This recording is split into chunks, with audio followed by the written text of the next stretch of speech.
बंदी छोड़ सतगुरु रामपाल जी परमेश्वर जी की जय हो।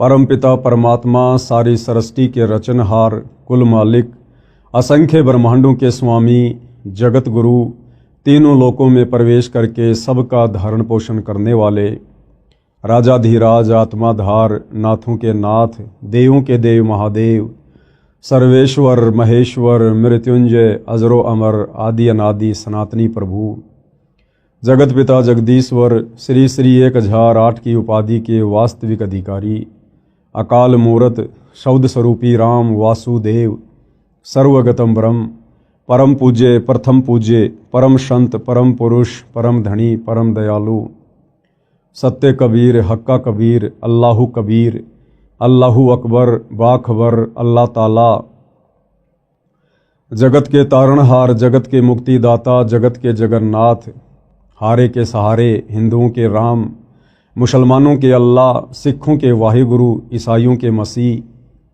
दया के सागर दयानिधि, करुणा के सागर करुणानिधि, स्वयंभू परिभू, संकट मोचन, कष्ट हरण, मंगल करण, दुख भंजन, अविगत कबीर, निर्विकार निर्विषम परमात्मा, अलय अलेख सतगुरु, आदि अनादि सतगुरु, असली मर्यादा पुरुषोत्तम, असली राम, असली कृष्ण, असली घनश्याम, असली मुरारी, राजाओं के राजा, महाराजाओं के महाराजा, शहंशाहों के शहंशाह, सम्राटों के सम्राट, भगवानों के भगवान, अल्लाहों के अल्लाह, प्रभुओं के प्रभु, मसीहाओं के मसीह, सच्चे वाहिगुरु, बाबाओं के बाबा, पीरों के पीर, सेठों के सेठ, जगत सेठ, सावड़सा सेठ, सर्वगुण संपन्न, अनंत कोटि कलाओं के स्वामी, अनंत कोटि ब्रह्मांडों के नायक, योगियों में महायोगी, ध्यानियों में महाध्यानी, सिद्धों में परम सिद्ध, ज्ञानियों में तत्वज्ञानी, ब्रह्म ज्ञानी, महाज्ञानी, परम ज्ञानी, सर्वश्रेष्ठ ज्ञानी, विज्ञानी,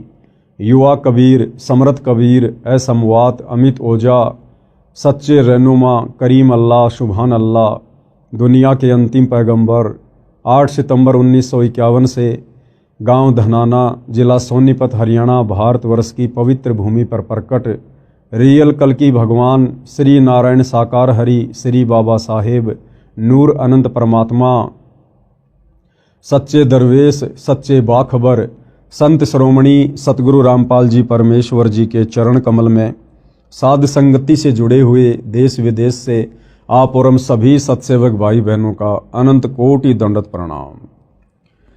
भाई और बहनों, बहुत बड़ी रजा, बहुत बड़ी मेहर पूज्य गुरुदेव भगवान की, परमेश्वर रामपाल जी की, जिनके शुभ आशीर्वाद से, विशेष आशीर्वाद से, उन्हीं के कर कमल से लिखित पवित्र पुस्तक हिंदू साहिबान नहीं समझे गीता वेद पुराण, इस पवित्र पुस्तक के ऊपर वीडियो बनाने की श्रृंखला शुरू हुई है। इस श्रृंखला में आज हमारा ये पहला वीडियो है और विशेषकर हिंदू समाज से जुड़े हुए उन सभी भाई बहनों से मैं निवेदन करूंगा, प्रार्थना करूंगा, विनती करूंगा कि आप जी इस पवित्र पुस्तक को बहुत ही ध्यानपूर्वक और धैर्यपूर्वक देखने का कष्ट करें। देखिए, जब तक हम किसी के विचार नहीं सुनेंगे, हम किसी के विषय में जानेंगे नहीं, तो हमें उनके विषय में कभी भी पता नहीं चलेगा। और यदि हम लोगों की कही हुई बातों को सुनकर या भेड़ चाल में वर्तमान में जो दुनिया चल रही है, अगर हम भी उसी चाल का हिस्सा बनकर किसी को जज करने, केवल शास्त्र अनुकूल सत भक्ति सच्चे सतगुरु से लेकर करके मोक्ष प्राप्ति के लिए मिला है। और यदि हमने इस मनुष्य जन्म से शास्त्र अनुकूल सत भक्ति सच्चे सतगुरु से उपदेश लेकर नहीं की, तो भाई और बहनों, परमपिता परमेश्वर हमें अगला जन्म लक 84 में देंगे। लक 84 योनियां जो हम अपने आसपास प्रतिदिन देखते हैं, गधे, कुत्ते, सूअर, बैल, भैंस, जंगली जानवर, कीट पतंग, फिर हमें ये मनुष्य जन्म मिलेंगे। और आज जो सुख सुविधा हमें प्राप्त है इस मनुष्य जीवन में, फिर उन लक 84 वाले शरीरों में ये सुविधा हमें कदापि प्राप्त नहीं होगी। और काफी समय तक फिर परमेश्वर हमें पुनः मनुष्य जन्म भी नहीं देंगे, क्योंकि 184 योनियां भोगने के बाद एक मनुष्य जन्म परमात्मा सिर्फ और सिर्फ सच्चे सतगुरु से उपदेश लेकर सत भक्ति करने के लिए प्रदान करते हैं। इसलिए भाइयों और बहनों, आप इस मनुष्य जन्म की कीमत को समझिए और ये मनुष्य जन्म जिन श्वासों के ऊपर टिका हुआ है उन श्वासों की कीमत को समझिए। सतगुरु रामपाल जी क्या समझाना चाहते हैं, क्या संदेशा वो समाज को देना चाहते हैं, क्यों उन्होंने सन 1994 से अपना जीवन परमार्थ के कार्यों के लिए न्योछावर कर दिया और वर्तमान में भी पूरी तरह से संघर्षरत हैं परमार्थ के लिए। तो महापुरुषों के जीवन में जब तक हम झांक कर देखेंगे नहीं भाई और बहनों, हम सच्चाई से रूबरू नहीं हो सकते हैं। तो अब ये पवित्र पुस्तक हिंदू साहिबान नहीं समझे गीता वेद पुराण, मैं अपनी तरफ से इस पुस्तक के विषय में ज़्यादा कुछ नहीं बोलूँगा, क्योंकि इस पुस्तक में बहुत कुछ, या यूं कह लीजिए सब कुछ सतगुरु रामपाल जी परमेश्वर जी ने डाल दिया है। आपने सिर्फ घर बैठे इस पुस्तक को ध्यानपूर्वक प्रतिदिन रात्रि 9 बजे मुझ पवन दास के फेसबुक पेज पवन दास इस लाइव के ऊपर अपनी आंखों से देखकर जज करना है। आप चाहें तो पवित्र गीता जी को, जो गीता प्रेस गोरखपुर से प्रकाशित है, विशेषकर हिंदू समाज जिसको परम सत्य मानता है, आप जी उस गीता को भी अपने साथ में रखिए। वो गीता जी कौन सी है, कहाँ मिलेगी, कहाँ से प्रकाशित हैं, इस पुस्तक में आपको बताया जाएगा, समझाया जाएगा। गीता जी आप अपने साथ रखिए, ऐसा इसलिए कहा जा रहा है ताकि आपके मन में कोई भी डाउट पैदा ना हो। यदि आपको लगे कि संत रामपाल जी ने अपनी पुस्तक में जो बातें लिखी हैं गीता जी के विषय में, वेदों के विषय में, पुराणों के विषय में, और यदि आपको लगता है कि वो गलत हैं, तो आप जी अपनी पवित्र पुस्तक गीता जी को उठाकर खोलकर वो श्लोक, वो अध्याय मिला सकते हैं अपनी संतुष्टि के लिए। अन्यथा सतगुरु रामपाल जी ने तो अक्षर अक्षर परम सत्य ही लिखा है। तो भाइयों और बहनों, अब हम सीधा पुस्तक की ओर चलते हैं और ये पवित्र पुस्तक समाज को क्या संदेशा देना चाहती है, इस पर हम विचार करेंगे। हिंदू साहिबान नहीं समझे गीता वेद पुराण। आज हम इसके प्रथम अध्याय को लेते हैं। सबसे पहले 2 शब्द। विश्व के सब भाइयों तथा बहनों को मेरा सत सत प्रणाम। भाइयों और बहनों, अभी हम नादान हैं, अध्यात्म से अपरिचित हैं। जिस समय हम अध्यात्म की गहराई को छुएंगे, हम शास्त्र अनुकूल सत भक्ति को ग्रहण करेंगे, सतगुरु रामपाल जी को सतगुरु के रूप में धारण करेंगे, उस समय आपको बहुत ज़्यादा पछतावा होगा। किस बात को लेकर? कि हम नादान प्राणियों को समझाने के लिए सतगुरु रामपाल जी हमें कह रहे हैं सत सत प्रणाम, जबकि अनंत बार कोटि कोटि प्रणाम हम लोगों ने सतगुरु रामपाल जी के चरणों में कहना चाहिए। परंतु अभी हम अध्यात्म से अनजान हैं, नादान हैं, भ्रमित हैं। हर धर्म के प्रत्येक धर्म गुरु ने समस्त समाज के अनुयायियों को शास्त्र विरुद्ध साधना पर लगाकर भक्ति और भगवान से कोसों दूर कर दिया है, और भगत समाज सच्चे गुरु की पहचान करना भी भूल चुका है।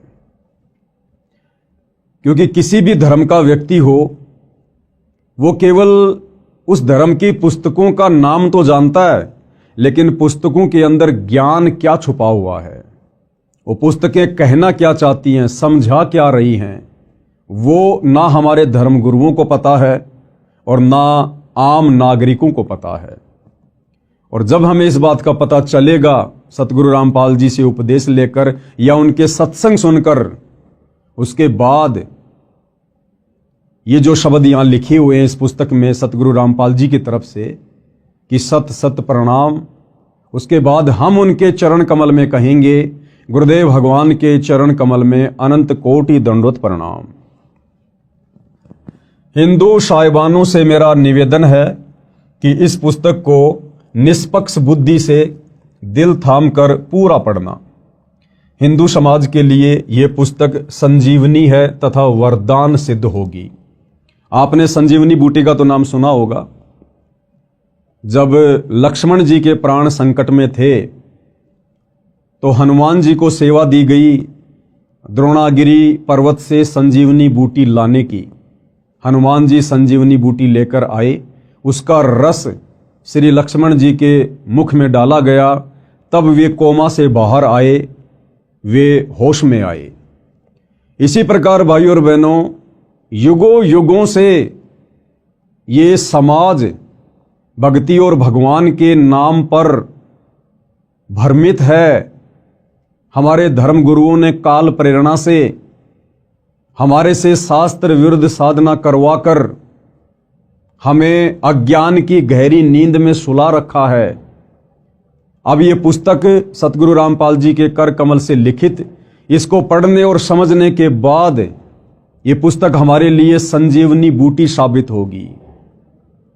हम जो अज्ञानता की गहरी नींद में सोए हुए हैं, ये पुस्तक हमें जगाएगी, हमें समझाएगी कि नादानो जागो, उठो, आज तुम्हें मनुष्य जन्म प्राप्त है, जिस मनुष्य जन्म के लिए 33 करोड़ देवी देवता और ब्रह्मा विष्णु महेश भी तरसते हैं। क्योंकि पूर्ण मोक्ष, पूर्ण मुक्ति केवल मनुष्य जन्म में ही संभव है, देव शरीर में संभव नहीं है। इसलिए ये पवित्र पुस्तक हिंदू साहिबान नहीं समझे, गीता वेद पुराण हमारे लिए संजीवनी बूटी का काम करेगी। हिंदू समाज के लिए यह पुस्तक संजीवनी है तथा वरदान सिद्ध होगी।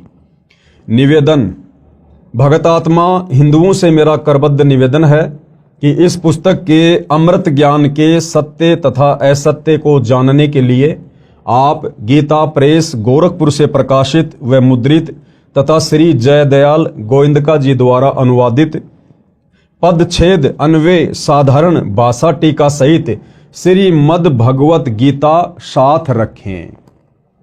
ये पवित्र गीता जी कौन सी पुस्तक है, क्या इसका नाम है? इसी पुस्तक को आप जी किसी भी धार्मिक पुस्तकों की दुकान से खरीद कर अपने घर ला सकते हैं और सतगुरु रामपाल जी के कर कमल से लिखित इस पुस्तक से मिलान कर सकते हैं, ताकि आपको कोई डाउट ना रहे, आपको कोई शंका ना रहे। आगे बढ़ते हैं भाइयों और बहनों, हम इस पुस्तक में अजब आनंद आएगा, क्योंकि इसमें अनुवादक ने शब्दों के अर्थ आमने सामने भिन्न भिन्न किए हैं। अन्य अनुवादकों ने ऊपर संस्कृत में मूल पाठ रखा है, नीचे केवल अनुवाद सीधा किया है, शब्दों के अर्थ भिन्न भिन्न नहीं किए हैं।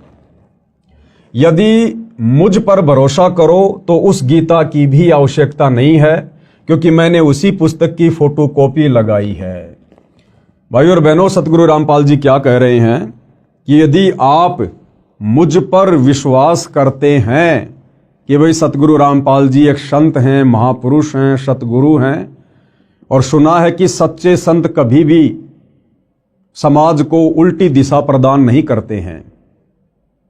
सच्चे संत तो पथ भ्रष्ट समाज को शास्त्र अनुकूल साधना पर लगाकर उन्हें जीवन दान देते हैं। यदि आपको सतगुरु रामपाल जी पर इतना विश्वास है, इतना भरोसा है, तो फिर आपको वो गीता प्रेस गोरखपुर से प्रकाशित गीता भी लाने की आवश्यकता नहीं पड़ेगी, क्योंकि उसी पुस्तक के रेफरेंस फोटोकॉपी के रूप में आप और हमें समझाने के लिए परम संत सतगुरु रामपाल जी ने इस पुस्तक में प्रयोग किए हैं। पुस्तक हिंदू साहिबान नहीं समझे गीता वेद पुराण का आधार सूक्ष्म वेद यानी तत्व ज्ञान है। समझने के लिए प्रमाण वेदों, गीता, महाभारत तथा पुराणों आदि शास्त्रों से लिए हैं। सूक्ष्म वेद में कहा है कि ब्रह्मा विष्णु तथा महेशा तीनों देव दयालु हमेशा, तीन लोक का राज है ब्रह्मा विष्णु महेश, तीनों देवता कमल दल बसै ब्रह्मा विष्णु महेश, प्रथम इनकी वंदना फिर सुन सतगुरु उपदेश।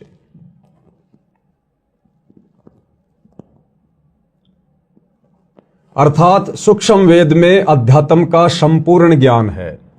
भाई और बहनों ध्यान देना, यहां पर सतगुरु रामपाल जी ने इस पुस्तक का आधार बताया है सूक्ष्म वेद। अब ये सूक्ष्म वेद क्या है, 99% समाज इस बात से अपरिचित है। हमने तो केवल 4 वेदों के नाम सुने हैं, यजुर्वेद, ऋग्वेद, अथर्ववेद, सामवेद। अब ये 5वां वेद कौन सा आ गया? ये 5वां वेद इन 4 वेदों का बाप है, इनका पिता है।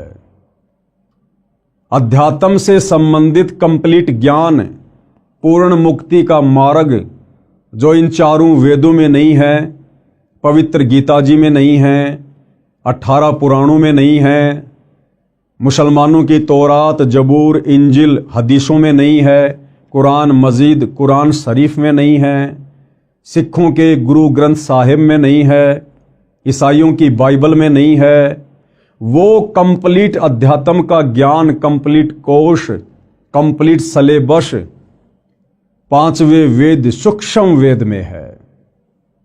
सूक्ष्म वेद यानी जब जब ये कबीर परमात्मा सतलोक से चलकर धरती पर सशरीर प्रकट होते हैं, संत रूप में लीला करते हैं, अपनी आत्माओं तक तत्व ज्ञान पहुंचाते हैं, उस ज्ञान को भाई और बहनों कुछ उनके फॉलोअर्स के द्वारा संग्रहित कर लिया जाता है एक पुस्तक के रूप में, ग्रंथ के रूप में। उसको सूक्ष्म वेद कहते हैं, सूक्ष्म ज्ञान कहते हैं।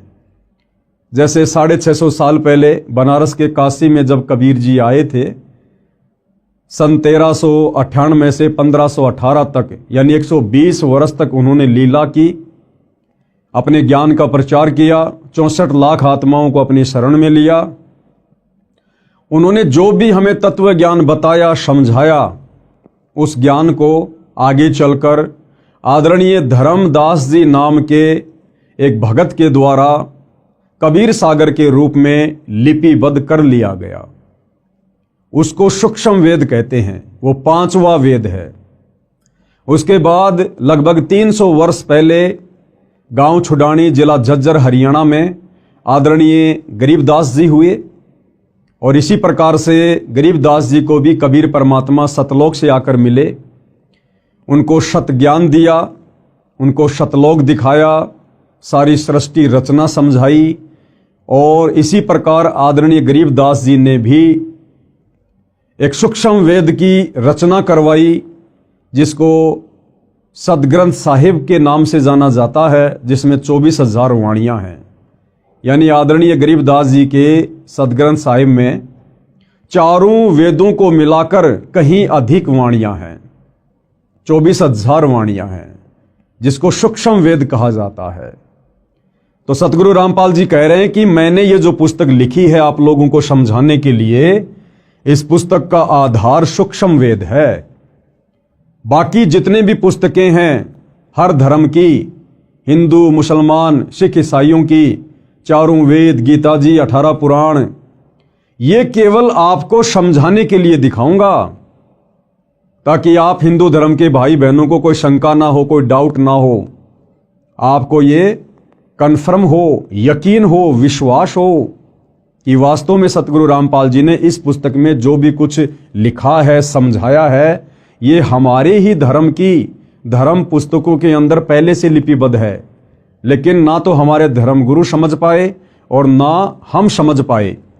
तो हमारे डाउट को क्लियर करने के लिए सतगुरु रामपाल जी और हिंदू धर्म के 4 वेद, गीता जी और 18 पुराणों का सहयोग लेंगे, केवल हमें समझाने के लिए।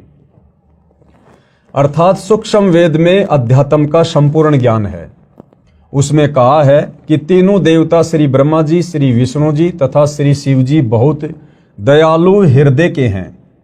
इनकी केवल 3 लोक, स्वर्गलोक, पाताललोक, पृथ्वी लोक। ध्यान देना भाई और बहनों, श्री ब्रह्मा जी, श्री विष्णु जी तथा श्री शिव जी ये सारी सृष्टि के मालिक नहीं हैं, असंख्य ब्रह्मांडों के परमपिता नहीं हैं। इनको केवल 3 लोक दिए गए हैं, केवल 3 लोक। ये केवल 3 लोक में एक एक विभाग संभालते हैं। टोटल 21 ब्रह्मांड हैं। जिस सृष्टि में हम रह रहे हैं, यहां टोटल 21 ब्रह्मांड हैं। 21 ब्रह्मांड में एक ब्रह्मांड और एक ब्रह्मांड के अंदर मात्र 3 लोक, पाताल लोक, पृथ्वी लोक और स्वर्ग लोक। केवल इन 3 लोकों के स्वामी हैं ब्रह्मा विष्णु महेश। श्री ब्रह्मा जी रजोगुण के स्वामी हैं, श्री विष्णु जी सतोगुण के स्वामी हैं और श्री शिव जी यानी शंकर जी तमोगुण के स्वामी हैं। स्वर्ग लोक, पाताल लोक, पृथ्वी लोक में सत्ता है इन तीनों की। ये 3 लोक के मालिक हैं, परंतु लोक तो बहुत सारे हैं जिनका मालिक परम अक्षर ब्रह्म है। इन 3 लोकों के अलावा जितनी भी सृष्टि है, जितने भी ब्रह्मांड हैं और इंक्लूड तीनों लोक, इन सब के ऊपर जो सत्ता है वो परम अक्षर ब्रह्म की है, पूर्ण ब्रह्म परमात्मा की है, कबीर देव की है, जिसकी सत्ता तीनों लोकों समेत सब पर है। मोक्ष प्राप्ति के लिए प्रथम इन तीनों देवताओं की वंदना अर्थात मान सम्मान यानी साधना करनी होती है।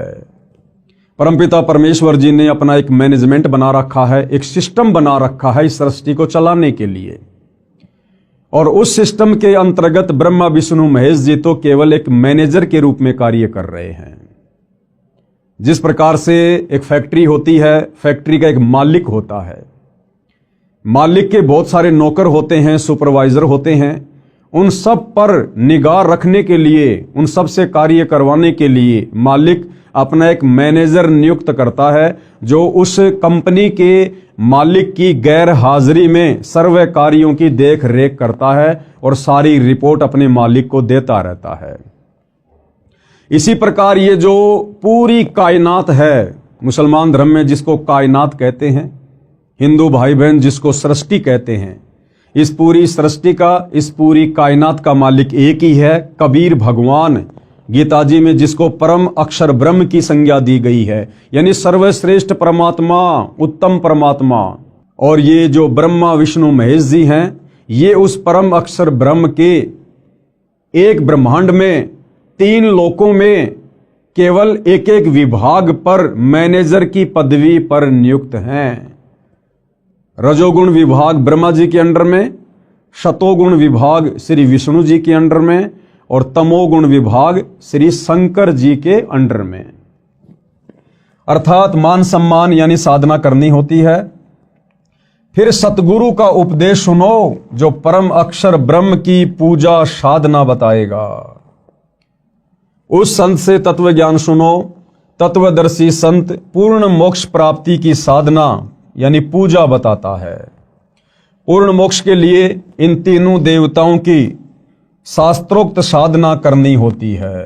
परंतु पूजा गीता अध्याय 8 श्लोक 3, 8, 9, 10, अध्याय 15 श्लोक 17, अध्याय 18 श्लोक 62 में बताए परम अक्षर ब्रह्म की करनी होती है। भाई और बहनों, साधना में और पूजा में, भक्ति में और पूजा में रात दिन का अंतर होता है। और पूर्ण मोक्ष प्राप्ति के लिए हमने पूजा केवल एक परमपिता परमेश्वर की करनी होती है, परम अक्षर ब्रह्म की, उत्तम पुरुष की, सर्वश्रेष्ठ परमात्मा की। बाकी हम जिस लोक में रह रहे हैं, ब्रह्मा विष्णु महेश यहाँ के मैनेजर हैं तीनों गुणों के, तो हमने साधना इनकी भी करनी पड़ेगी। जिस प्रकार एक प्यासे व्यक्ति को अपनी प्यास बुझाने के लिए जल की आवश्यकता पड़ती है, जब तक उसको जल नहीं मिलेगा उसकी तृप्ति नहीं हो सकती। अब जल मिलेगा हैंड पंप से, तो हमने हैंड पंप की साधना करनी पड़ेगी, हमने हैंड पंप की साधना करनी पड़ेगी, हमने उसको काम में लेना पड़ेगा, हमने उसको चलाना पड़ेगा।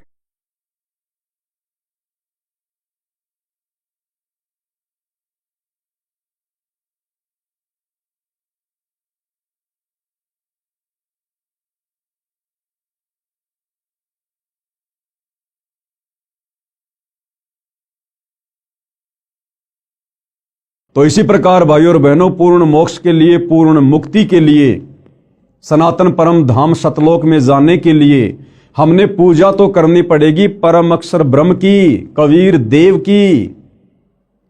लेकिन उसके लिए हमने साधना करनी पड़ेगी यहाँ के तीनों देवताओं की। हमारा ये जो मनुष्य शरीर है, स्त्री या पुरुष का, इसमें कमल दल हैं जिनमें देवी देवताओं का वास है। आगे चलकर इसी पुस्तक में हम पढ़ेंगे। तो हमने केवल साधना करनी है ब्रह्मा विष्णु महेश जी की, जबकि पूजा सतगुरुदेव के बताए अनुसार परम अक्षर ब्रह्म की ही करने से हमारी मुक्ति होगी, हमारा मोक्ष होगा। परम अक्षर ब्रह्म को गीता अध्याय 8 श्लोक 9 तथा अध्याय 15 श्लोक 17 में गीता ज्ञान देने वाले ने अपने से अन्य बताया है।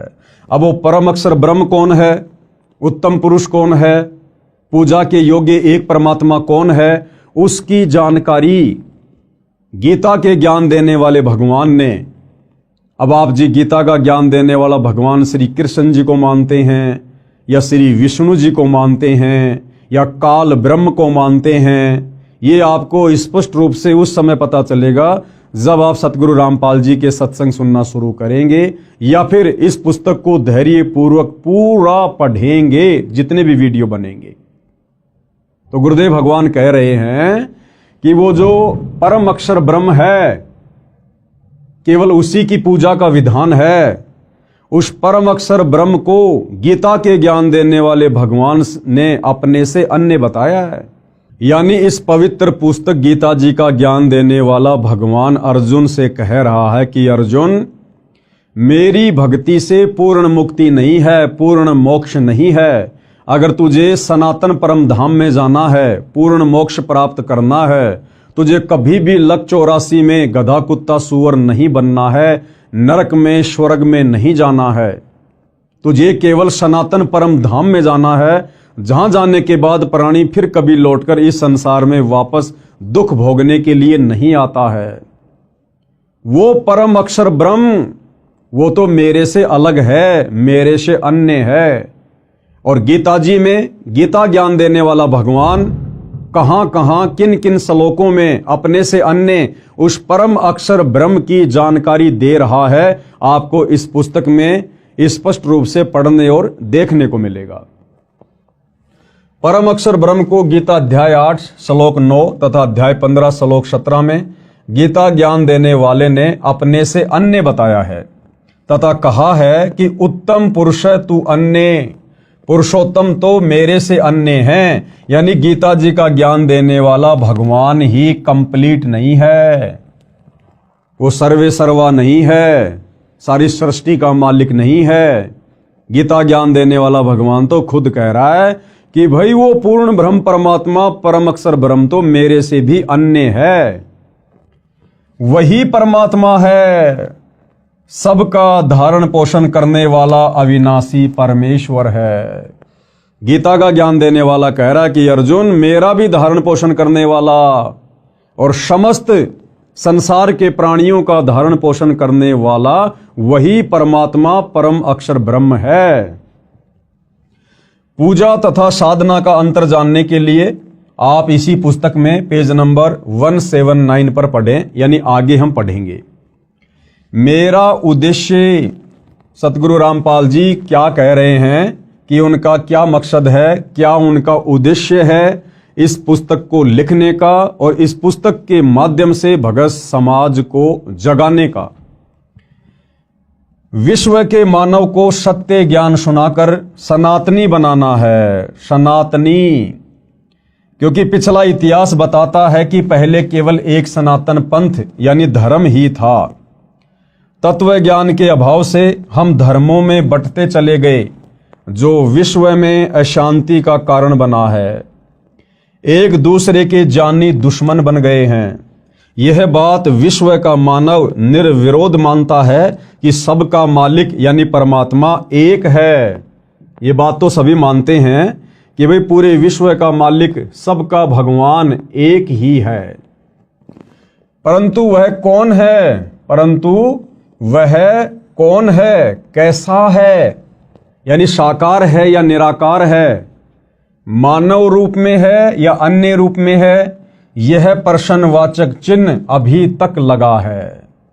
जैसे भाइयों और बहनों, कोई व्यक्ति चाहे किसी की भी पूजा करता है, किसी भी धर्म का है, जैसे हिंदू धर्म की हम बात करें, एक व्यक्ति को सारा जीवन बीत जाता है देवी देवताओं की पूजा करते हुए, ब्रह्मा विष्णु महेश की पूजा करते हुए, और जब उस व्यक्ति के ऊपर कोई विशेष आपत्ति, विशेष संकट आता है और जब उसका कहीं कोई समाधान नहीं निकलता है, तो अंत में वो व्यक्ति थक हार कर अंतरात्मा से पुकार करता है कि हे सच्चे परमात्मा, हे सबके मालिक। उस समय वो व्यक्ति भूल जाता है कि मैं तो ब्रह्मा जी का पुजारी हूं, मैं शंकर जी और विष्णु जी का पुजारी हूं, मैं तो देवी देवताओं का पुजारी हूं।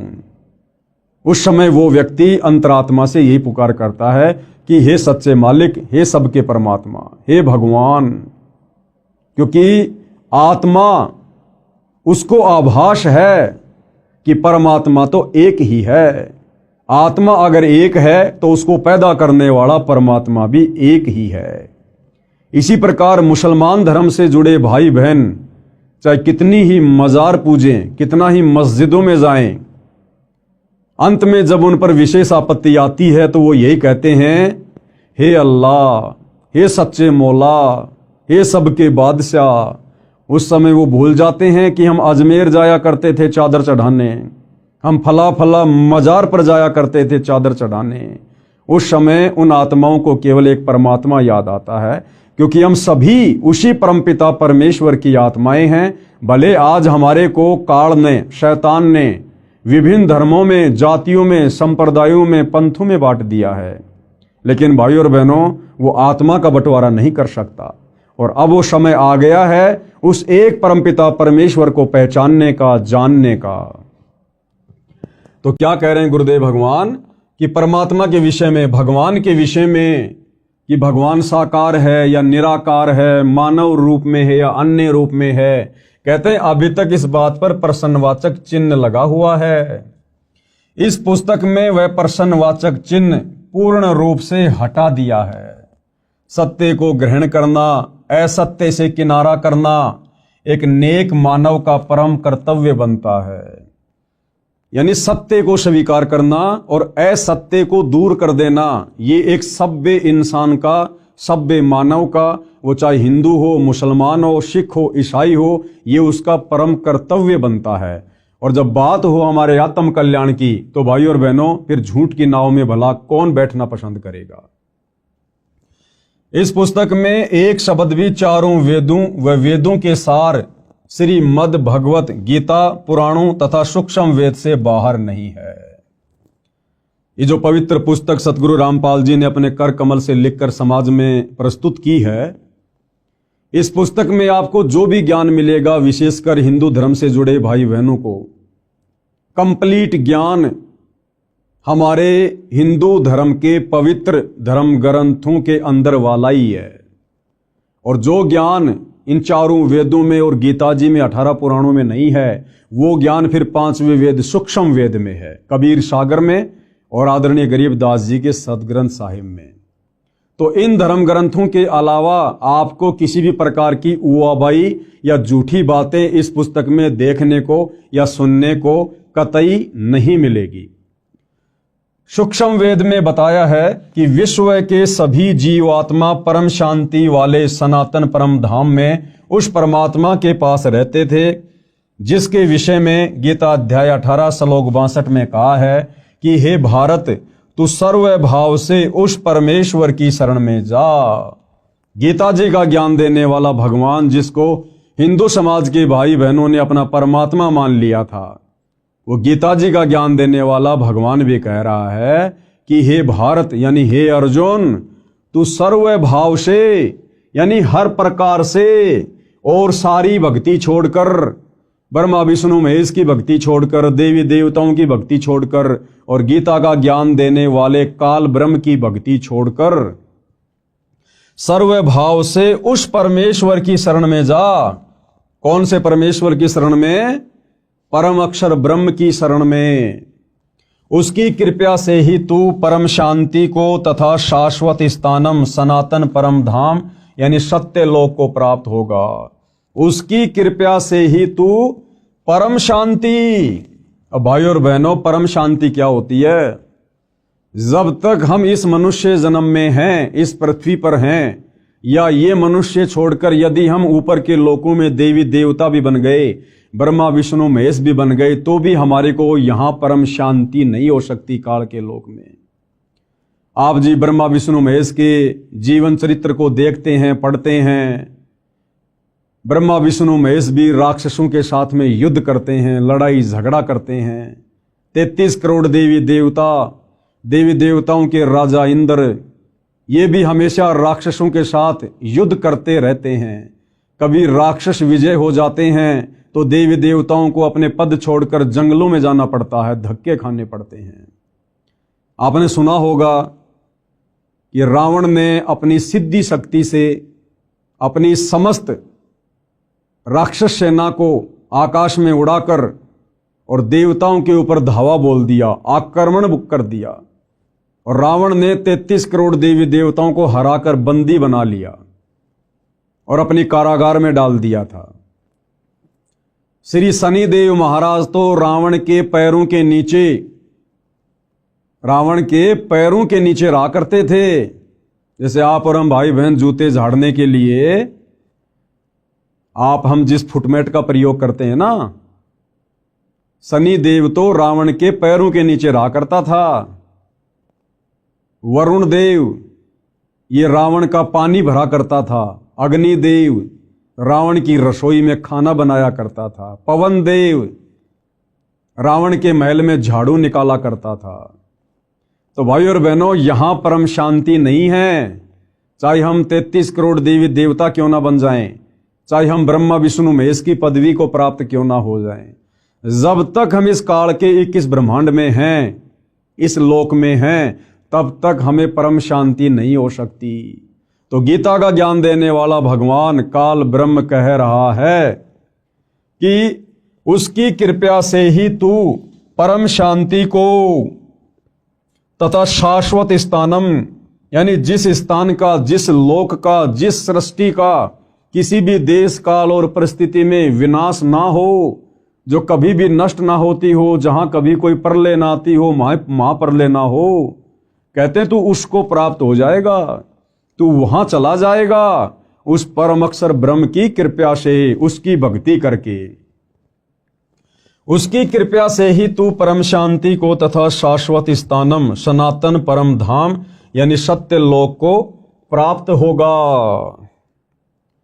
उस परमेश्वर का प्रमाण गीता ज्ञान देने वाला भगवान कह रहा है अर्जुन से कि उस परम अक्षर परमात्मा का प्रमाण, यानी वो कौन है, कैसा है, कहां रहता है, उसकी प्राप्ति की विधि क्या है।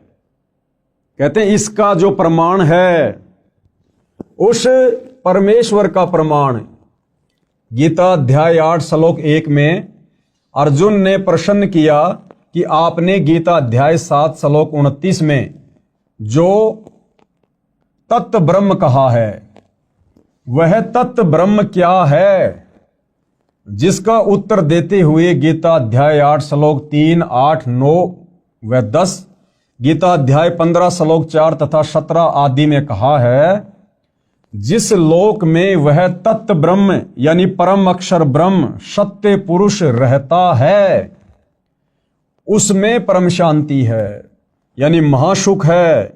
उस सनातन परम धाम में गए साधक यानी भगत फिर लौटकर संसार में नहीं आते। जीवात्मा जब से परम अक्षर ब्रह्म यानी परमेश्वर से बिछुड़ी है, यानी उस परम शांति वाले सनातन परम धाम से काल ब्रह्म के दुखाले लोक में आई है, उसी समय से इसको उस सुख का अभाव खल रहा है जो परमात्मा के पास था। अब भाइयों और बहनों, वो शाश्वत स्थान क्या है, वो सतलोक क्या है, जहां पर हम सभी रहा करते थे। 33 करोड़ देवी देवता, ब्रह्मा विष्णु महेश, जितने भी मानव शरीरधारी प्राणी हैं, 184 योनियों में जितने भी अनगिनत असंख्य जीव जंतु हैं, ये सभी आत्माएं पहले उस परम अक्षर ब्रह्म के पास, उस सत्य पुरुष के पास, उसके अमर लोक सतलोक में रहा करती थी। हम सब भाई बहन वहां से क्यों आए, हमने वहां पर क्या गलती कर दी थी, जिस कारण से उस परम अक्षर ब्रह्म ने, परमपिता परमात्मा ने, सत्य पुरुष ने हम सभी को वहां से नीचे भेजना पड़ा इस काल के साथ, इस काल के लोक में, जहां हम असंख्य युगों से यहां कष्ट उठा रहे हैं। और हम भक्ति केवल इसीलिए करते हैं कि हमें सुख प्राप्त हो, और सुख भाई और बहनों इस लोक में नहीं है। ये संपूर्ण कथा क्या है, इसके लिए आपने सतगुरु रामपाल जी के द्वारा सर्व धर्म शास्त्रों का निष्कर्ष निकालकर और 5वें वेद सूक्ष्म वेद में वर्णित सृष्टि रचना को समझना पड़ेगा, पढ़ना पड़ेगा। आपको इस पुस्तक में आगे सृष्टि रचना की जानकारी दी जाएगी। इसके अलावा आप जी YouTube पर ये सर्च कर सकते हैं, सृष्टि रचना संत रामपाल जी महाराज। आपको सृष्टि रचना की जानकारी के बहुत सारे वीडियो देखने को मिलेंगे, आप वहां से भी जानकारी प्राप्त कर सकते हैं। तो क्या कहा जा रहा है कि जीव आत्मा जब से परम अक्षर ब्रह्म यानी परमेश्वर से बिछुड़ी है, यानी उस परम शांति वाले सनातन परम धाम से काल ब्रह्म के दुखाले लोक में आई है, उसी समय से इसको उस सुख का अभाव खल रहा है जो परमात्मा के पास था। उस सुख की खोज में इधर उधर भटक रही है। इस यात्रा में जैसा भी मार्गदर्शक मिला उस पर विश्वास कर लिया, क्योंकि भगत का हृदय नम्र व श्रद्धा युक्त होता है। यानी भगत का एक स्वभाव होता है, वो हर किसी पर बड़ी आसानी से विश्वास कर लेता है। इस कारण से धर्म बनते चले गए। अधूरे ज्ञान से मानव समाज धर्मों में बढ़ता चला गया।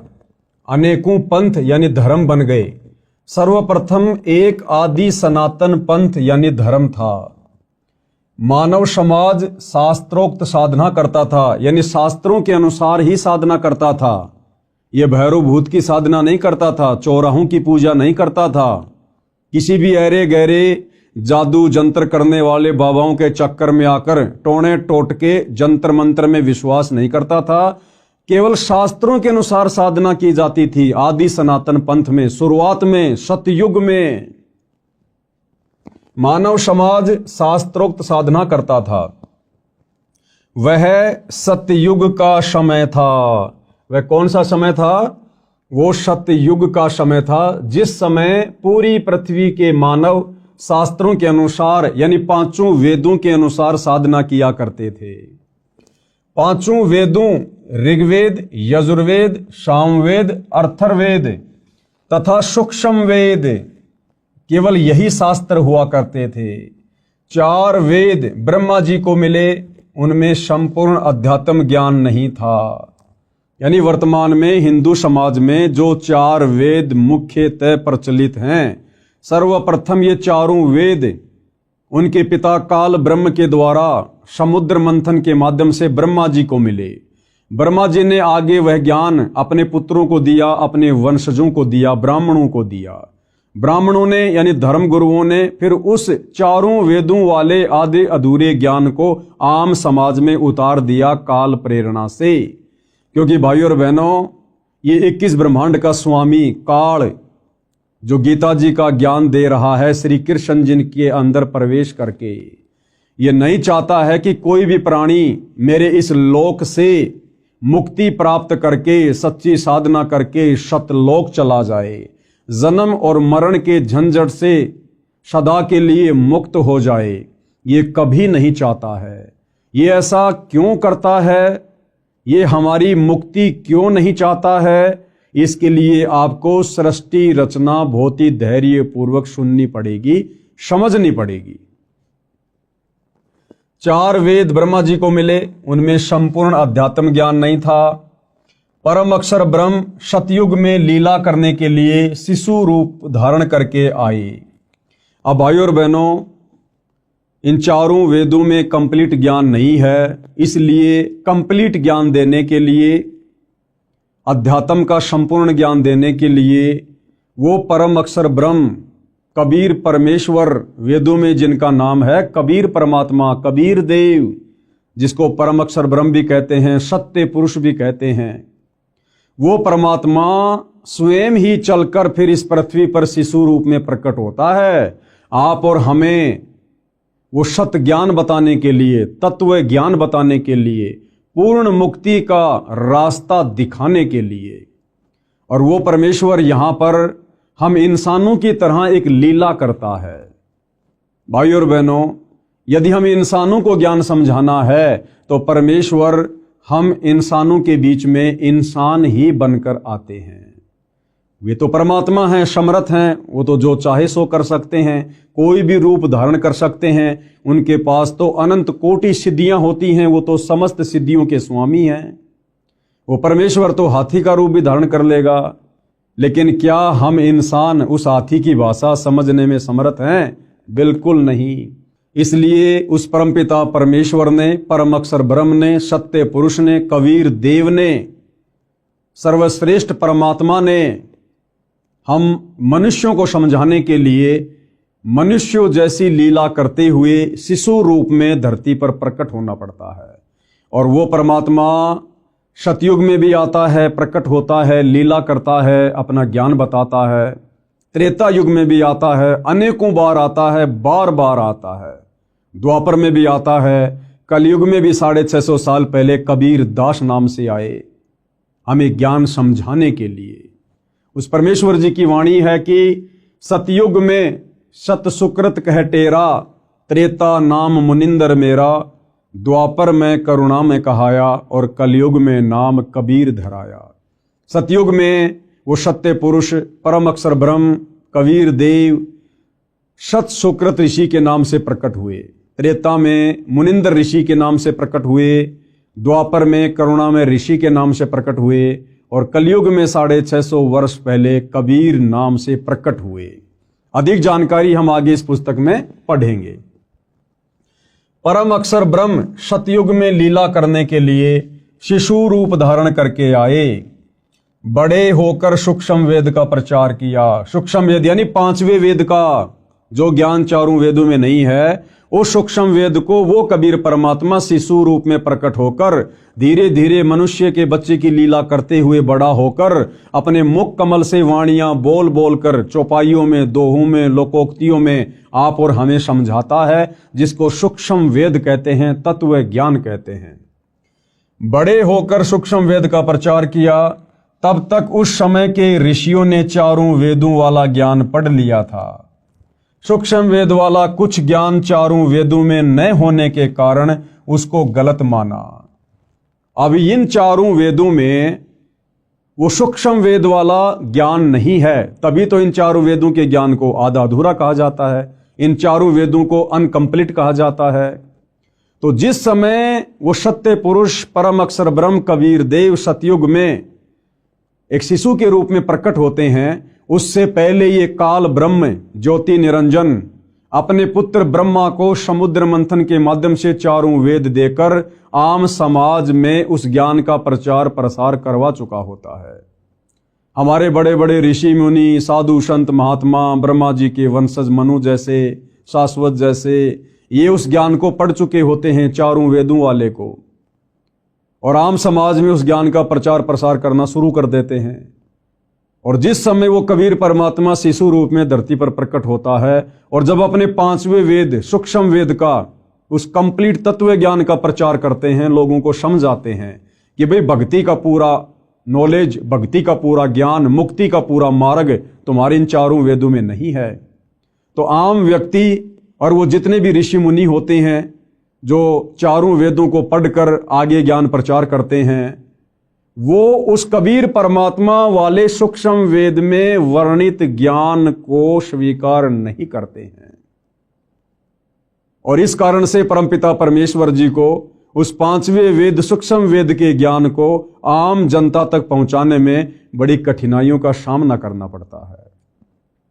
अब भाइयों और बहनों, आपके मन में एक छोटी सी शंका उठेगी कि भाई जब वो इतना बड़ा भगवान है, इतना समर्थ है, जिसने सारी सृष्टि रची है, ब्रह्मा विष्णु महेश को बनाया है, देवी देवताओं को बनाया है, सारी सृष्टि का संचालन कर रहा है, फिर भला उसकी मजबूरी कैसी?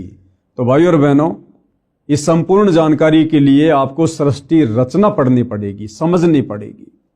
उसके बाद आपको समझ में आएगा कि अपने द्वारा रची गई सृष्टि में जो नियम वो परमात्मा बनाता है या बनाकर इस काल ब्रह्म को देता है, उन नियमों को वो परमात्मा स्वयं भी नहीं तोड़ता है, जिस कारण से परमेश्वर इस प्रकार की लीला करते हैं।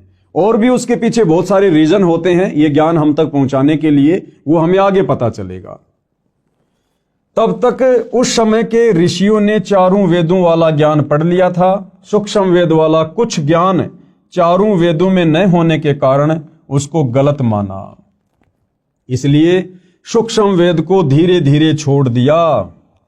परंतु लगभग 1 लाख वर्ष तक सतयुग में शास्त्रोक्त भक्ति की गई। इसके पश्चात शास्त्र विधि त्याग कर मनमाना आचरण प्रारंभ हो गया। यानी सतयुग में 1 लाख वर्ष तक शुरुआत में शास्त्रोक्त साधना थी, सूक्ष्म वेद वाली साधना थी, लेकिन आगे चलकर आम जनता के ऊपर उन ऋषि मुनियों के द्वारा बताए गए चारों वेदों वाले ज्ञान का ज्यादा प्रभाव रहा, जिस कारण से सतयुग में 1 लाख वर्ष के बाद में वो शास्त्रोक्त साधना धीरे धीरे समाप्त होती चली जाती है। इसके पश्चात शास्त्र विधि त्याग कर मनमाना आचरण प्रारंभ हो गया। गीता अध्याय 16 श्लोक 23-24 में कहा है कि जो व्यक्ति शास्त्र विधि को त्याग कर अपनी इच्छा से मनमाना आचरण करता है, क्या कहा गया है गीता अध्याय 16 श्लोक 23-24 में, कि जो व्यक्ति शास्त्र विधि को त्याग कर और मनमाना आचरण करता है। मनमाना आचरण क्या?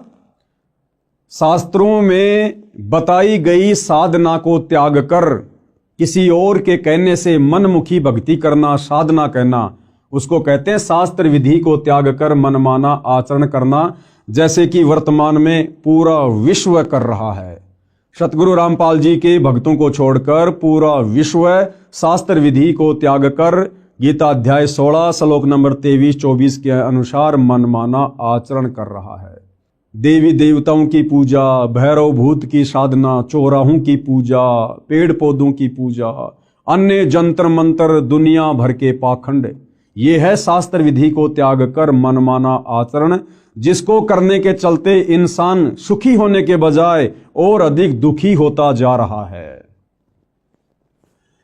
तो गीता अध्याय 16 श्लोक 23 के अनुसार जो व्यक्ति शास्त्र विधि को त्याग कर मनमाना आचरण करता है, उसको नए सिद्धि प्राप्त होती है। सिद्धि यानी उसका कोई भी कार्य सिद्ध नहीं होता है। जिस कार्य के लिए वो भक्ति साधना करता है या करवाता है अपने गुरुजनों से, उसका वो कार्य सिद्ध नहीं होता, यानी उसको कोई सिद्धि प्राप्त नहीं होती। न उसकी गति होती है। गति यानी मरने के बाद शास्त्र विधि को त्याग कर मनमानी भक्ति पूजा साधना करने वाले की गति नहीं होती, यानी उसका मोक्ष नहीं होता है। वो नरक में जाता है, 84 लाख योनियों में जाता है, भूत और प्रेत की योनियों को प्राप्त करता है, और न उसे सुख मिलता है, न उसे जीते जी कोई सुख मिलता है, और मरने के बाद उसकी गति नहीं हुई तो वो वैसे ही महादुखी रहेगा।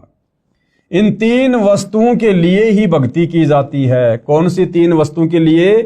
सिद्धि, रिद्धि और सुख। सिद्धि यानी कार्य सिद्धि, रिद्धि यानी धन माया और सुख प्राप्ति के लिए।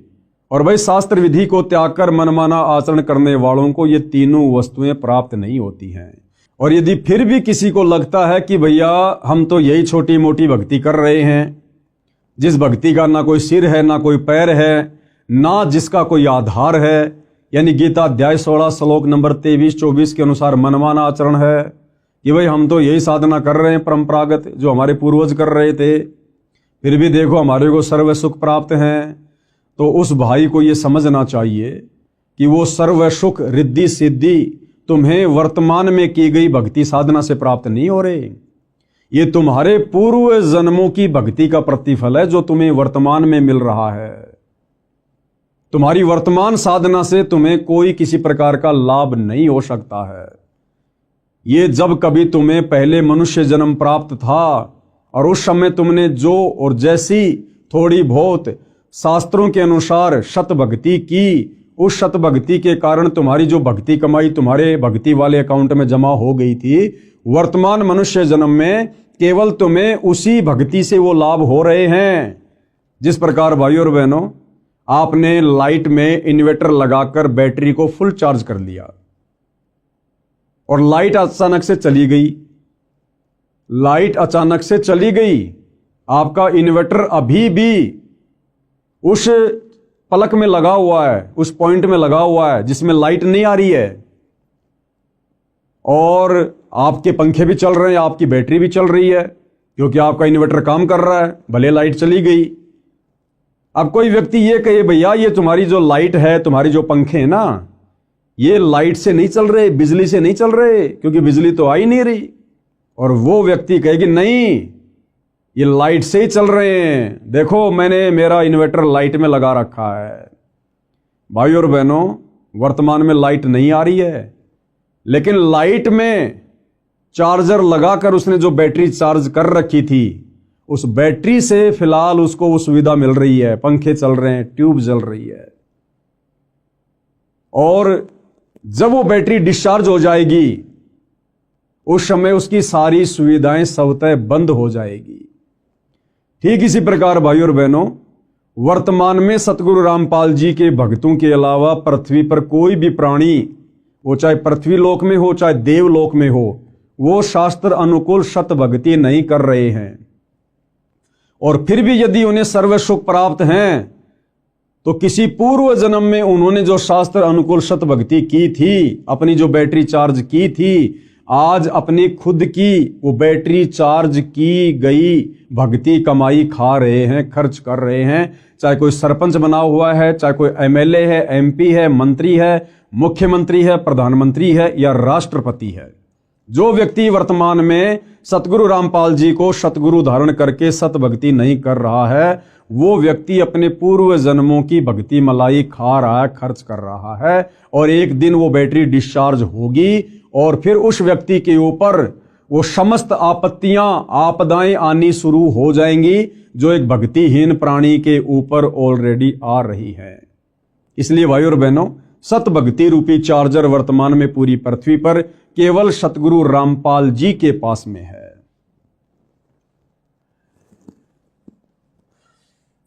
उसको न सिद्धि प्राप्त होती है, न उसकी गति होती है, न उसे सुख मिलता है। इन तीन वस्तुओं के लिए ही भक्ति की जाती है। संत गरीबदास जी ने सूक्ष्म वेद में कहा है, आदि सनातन पंथ हमारा, जानत नहीं इसे संसारा। अब ये आदरणीय गरीबदास जी कौन है, इनका सूक्ष्म वेद क्या है, ये सारी जानकारी आपको आगे इसी पुस्तक में मिलेगी।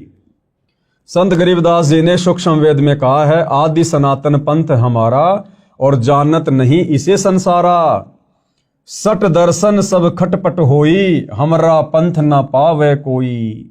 सट दर्शन सब खटपट होई, सट दर्शनी साधु, ये गिरी, पुरी, नागा, वैष्णव, ओगट, इस प्रकार के जो संप्रदाय हैं, इनको सट दर्शनी साधु कहा जाता है। कहते हैं ये तो केवल उआबाई बक रहे हैं, उल्टी साधना कर रहे हैं, मनमाना आचरण कर रहे हैं। इन सट दर्शनी साधु संतों की, इन पंथों की साधना शास्त्रों के अनुसार नहीं है।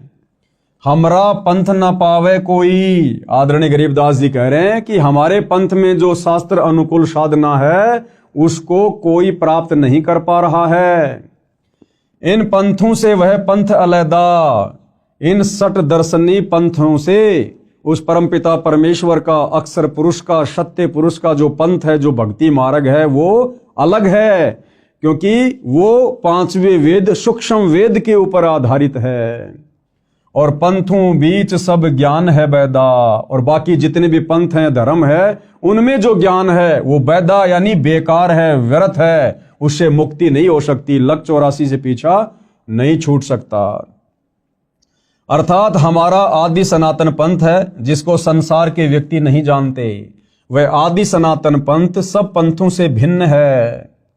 गीता अध्याय 17 श्लोक 23 में कहा है कि पूरा यानी सृष्टि की आदि में यानी शुरुआत में जिस ब्राह्मण यानी सच्चिदानंद घन ब्रह्म की साधना 3 नामों ओम तत् सत वाली की जाती थी, जो 3 विधि से सुमरण किया जाता है, सब ब्राह्मण यानी भगत यानी साधक उसी वेद जिसमें ये 3 नाम का मंत्र लिखा है उसके आधार से यज्ञ साधना करते थे। विशेष ये 3 नाम मंत्र 4 वेदों में नहीं है, केवल सूक्ष्म वेद में है, 5वें वेद में है। गीता जी अध्याय 17 श्लोक 23 में ओम तत् सत इति निर्देश ब्रह्मणे त्रिविध समर्थे, ये जो 3 मंत्र हैं ओम तत् सत, ओम तो सीधा सीधा है, तत् और सत ये सांकेतिक है। ये केवल तत्वदर्शी संत ही बता सकता है, पृथ्वी पर अन्य को नहीं पता कि तत् और सत के रूप में वो वास्तविक भक्ति मंत्र क्या हैं। तो गुरुदेव भगवान कह रहे हैं कि इन 4 वेदों में और गीता जी में ओम तत् सत ये तीनों मंत्र पूर्णतया खुलासे के साथ में नहीं है। उसको देने के लिए स्वयं पूर्ण ब्रह्म परमात्मा अक्षर पुरुष ब्रह्म सत्य पुरुष तत्वदर्शी संत के रूप में धरती पर प्रकट होकर ये ज्ञान देता है, जिसके विषय में आगे हम गीता जी में पढ़ेंगे। जिसमें ये 3 नाम का मंत्र लिखा है उसके आधार से यज्ञ साधना करते थे। विशेष ये 3 नाम मंत्र 4 वेदों में नहीं है, ये 3 नाम मंत्र 4 वेदों में नहीं है, गीता जी में नहीं है, मुसलमानों की तौरा जबूर इंजिल और हदीसों में नहीं है, कुरान शरीफ में, कुरान मजीद में नहीं है, गुरु ग्रंथ साहिब में नहीं है, बाइबल में नहीं है।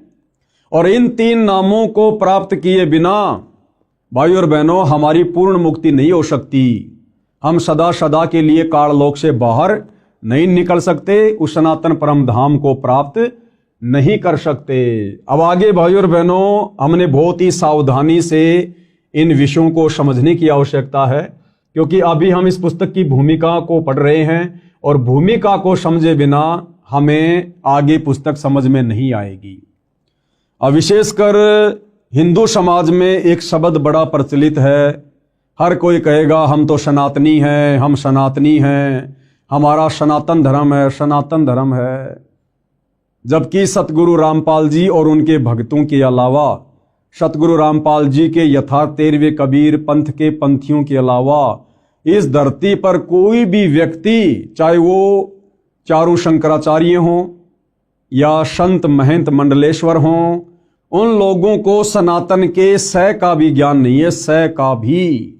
ये सनातन क्या है, सनातनी धर्म क्या है, सनातनी पूजा क्या है, अब आपको विस्तार से सुनने और समझने को मिलेगा। गीता अध्याय 4 श्लोक 1 और 2 में स्पष्ट किया है कि हे अर्जुन, यह योग यानी गीता वाला अर्थात 4 वेदों वाला ज्ञान, योग यानी ज्ञान भक्ति, मैंने सूर्य से कहा था। बहुत सारे भाई बहन अपनी नासमझी के चलते, अपने आधे अधूरे आध्यात्मिक ज्ञान के चलते गीता जी के अध्याय 4 श्लोक 1 और 2 में जो स्पष्ट किया गया है कि हे अर्जुन, ये योग यानी ज्ञान, गीता वाला ज्ञान अर्थात 4 वेदों वाला ज्ञान, क्योंकि ये जो गीता जी है ये 4 वेदों का सार है, 4 वेदों का निष्कर्ष है। 4 वेद मिलाकर बहुत मोटे हो जाते हैं, इसलिए ये वेदों वाला ज्ञान ये गीता जी के रूप में कन्वर्ट कर दिया गया। तो 4 वेद कहो या गीता जी कहो, बात एक ही है, 4 वेदों का सार है गीता जी। तो गीता ज्ञान देने वाला भगवान अर्जुन से कह रहा है कि भाई ये जो गीता वाला ज्ञान है ना, ये जो भक्ति की जानकारी है ना, ये सबसे पहले मैंने सूर्य देव को बताई थी, सूर्य देव को समझाई थी, ये ज्ञान सबसे पहले मैंने उसको दिया था। अब बहुत सारे भाई बहन कह देंगे कि भाई ये सूर्य जो आग का गोला है ये भला कैसे ज्ञान समझेगा। भाई यहां पर उस आग के गोले सूर्य को ज्ञान समझाने की बात नहीं कही जा रही। 33 करोड़ देवी देवताओं में एक देव है जिसका नाम है सूर्य देव। ये जो आग का गोला सूर्य है जो हमें रोशनी देता है, ये एक अलग वस्तु है। और इस आग के गोले सूर्य देव के ऊपर जिस देवता का कंट्रोल है, यानी जिस देवता के अंतर्गत ये विभाग आता है, वो सूर्य देव अलग है, वो एक देवता अलग है। जिस प्रकार जल का देवता है वरुण देव, तो जल अलग है, वरुण देव अलग है। वायु का देवता है पवन देव, तो पवन देव अलग है और वो वायु, वो डिपार्टमेंट अलग है। जिस प्रकार भाइयों और बहनों परिवहन मंत्री होता है, परिवहन मंत्री, अब परिवहन मंत्री कोई ट्रेन, बस या अन्य कोई साधन थोड़ी होता है। परिवहन मंत्री कोई अलग होता है, उसका नाम अलग होता है, और परिवहन विभाग के ऊपर उस परिवहन मंत्री का कंट्रोल होता है। इसी प्रकार ये जो आग का गोला सूर्य है, ये अलग है, और इस आग के गोले सूर्य के ऊपर जिस देवता का कंट्रोल है वो सूर्य देव अलग है। वो आप और हमारी तरह मनुष्य शरीर में है, वो देव शरीर में है। तो ये ज्ञान सबसे पहले गीता ज्ञान देने वाले भगवान ने, ब्रह्म ने इस सूर्य देव को बताया था। सूर्य ने अपने पुत्र मनु से कहा, मनु ने अपने पुत्र इक्ष्वाकु को कहा। इसके बाद ये ज्ञान कुछ राज ऋषियों ने समझा, उसके पश्चात ये ज्ञान नष्ट हो गया, यानी लुप्त हो गया। फिर यानी ये चारों वेदों वाला ज्ञान भी धीरे धीरे आगे चलकर नष्ट होता चला गया। जैन संस्कृति कोश नामक पुस्तक में पेज नंबर 175 177 पर कहा है कि तीर्थकर ऋषभ देव की जीवन घटनाएं, तीर्थकर ऋषभ देव की जीवन घटनाएं। तीर्थकर ऋषभ देव अंतिम कुलकर नाभिराज के पुत्र थे। उनकी माता मरु देवी थी। वे इक्ष्वाकु वंशी नाभिराज अयोध्या के एक लोकप्रिय राजा थे। तरुण यानी युवा होने पर नाभिराज ने ऋषभ देव का विवाह सुनंदा और सुमंगला से कर दिया। सुनंदा ने तेजस्वी पुत्र बाहुबली और पुत्री सुंदरी को जन्म दिया, और सुमंगला ने भरत सहित 99 पुत्रों और ब्राह्मी पुत्री को जन्म दिया। समय आने पर ऋषभ देव ने भरत को अयोध्या का, बाहुबली को तक्षशिला का और शेष युवराजों को उनकी योग्यता अनुसार राज्य सौंपकर संसार त्याग दिया और दीक्षा लेकर साधना में लीन हो गए। साधना काल में पाणिपात्री ऋषभ देव 1 वर्ष तक निराहार रहे, यानी भूखे रहे। बाद में बाहुबली के पुत्र श्रेयांश कुमार ने इक्षु रस यानी गन्ने का रस देकर उनकी इस निराहार व्रति को तोड़ा। लगातार 1000 वर्ष तक तपस्या करने वाले मुनि ऋषभ देव ने अंत में केवल ज्ञान प्राप्त किया और धर्म देशना यानी नाम उपदेश देना प्रारंभ कर दिया। प्रथम धर्म देशना भरत के पुत्र मरीचि को दी, जो बाद में जैन धर्म के 24वें तीर्थकर महावीर वर्धमान बने। पवित्र गीता में क्या कहा है, कृपया पढ़ें व विचार करें। गीता अध्याय 6 श्लोक 16 में कहा है कि हे अर्जुन, यह योग यानी भक्ति साधना न तो बिल्कुल न खाने वाले की, यानी जो व्यक्ति व्रत रखता है, कुछ भी नहीं खाता है, गीता जी कह रही है कि उस व्यक्ति की भक्ति साधना कभी भी सफल नहीं हो सकती। बिल्कुल भी न खाना यानी व्रत रखना। यह योग यानी भक्ति साधना न तो बिल्कुल न खाने वाले की यानी व्रत करने वाले की सिद्ध होती है, यानी बिल्कुल भी सिद्ध नहीं होगी, न अधिक खाने वाले की, न अधिक सोने वाले की, न अधिक जागने वाले की सिद्ध होती है। ध्यान देने योग्य, आगे गुरुदेव क्या कह रहे हैं कि ध्यान देने योग्य बातें हैं। श्री ऋषभ देव जी ने गीता ज्ञान यानी चारों वेदों शास्त्रों में बताई साधना की विपरीत शास्त्र विधि को त्याग कर मनमाना आचरण अपनी इच्छा से किया, जिसे कोई लाभ नहीं हुआ, न होना था। यानी ऋषभ देव जी जो कि सतयुग में हुए थे, ऋषभ देव जी ने शास्त्रों में वर्णित साधना को त्याग कर, यानी चारों वेदों में जो भक्ति साधना लिखी हुई है उसका त्याग करके और मनमाना आचरण करना शुरू कर दिया था। और 1000 वर्ष तक वो निराहार रहे।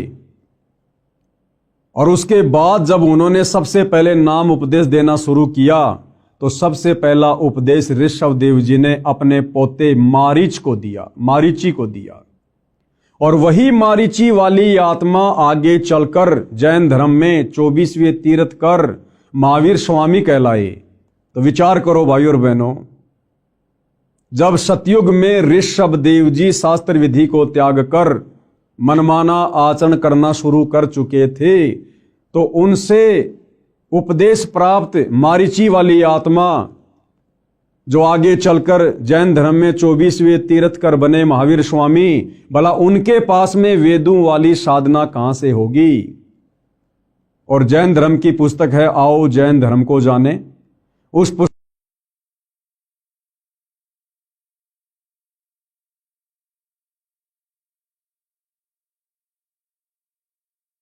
63 पाखंड मत यानी शास्त्र विधि को त्याग के मनमाना आचरण। श्री ऋषभ देव जी ने गीता ज्ञान यानी चारों वेदों में बताई साधना के विपरीत शास्त्र विधि को त्याग कर मनमाना आचरण अपनी इच्छा से किया, जिससे कोई लाभ नहीं हुआ, ना होना था। अन्य प्रमाण गीता अध्याय 17 श्लोक 5 और 6 में इस प्रकार कहा है, जो मनुष्य शास्त्र विधि रहित यानी शास्त्र विधि को त्याग कर केवल मन कल्पित घोर तप को तपते हैं, यानी जो साधना गीता में लिखी है, जो साधना चारों वेदों में लिखी है, उसके अनुसार भक्ति साधना ना करके जो मनमुखी रूप से कोई तप करता है, कोई पैदल यात्रा करता है, कोई कावड़ लेके आता है, कोई कैसा कैसा घोर तप करता है, तो कहते हैं कि शास्त्र विधि को त्याग कर केवल मन कल्पित यानी जैसा मन में आया वैसी भक्ति शुरू कर दी, या जैसा किसी ने बता दिया कि भैया फला फला जगह एक पीपल का पेड़ है, उसके चारों तरफ लाल धागा बांधने से ये सुख हो जाएगा, बेटा हो जाएगा, ये होते मन कल्पित कर्म। केवल मन कल्पित घोर तप को तपते हैं वे शरीर में प्राणियों व कमल चक्रों में विराजमान शक्तियों को तथा हृदय में स्थित मुझको भी दुखी करने वाले हैं, वो कृष करते हैं। उन अज्ञानियों को तू आसुर स्वभाव के जान। भाई गीता ज्ञान देने वाला भगवान हिंदू भाई बहनों को विशेष तौर पर समझना चाहिए। ये गीता जी का ज्ञान पढ़ाया जा रहा आपको, कौन सा अध्याय है, कौन सा श्लोक है, आगे चलकर आपको गीता प्रेस गोरखपुर से प्रकाशित उस गीता के पेज भी दिखाए जाएंगे आपकी संतुष्टि के लिए। तो गीता का ज्ञान देने वाला भगवान खुद कह रहा है कि जो व्यक्ति चारों वेदों में और गीता जी में जो साधना करनी चाहिए जो लिखी हुई है, उस साधना को ना करके और मन कल्पित घोर तप करते हैं, यानी कावड़ लाना, पैदल यात्रा करना, बद्रीनाथ जाना, केदारनाथ जाना, अन्य घोर साधना करना, कहते हैं उस व्यक्ति को तू राक्षस स्वभाव का जान, आसुर प्रवृत्ति का।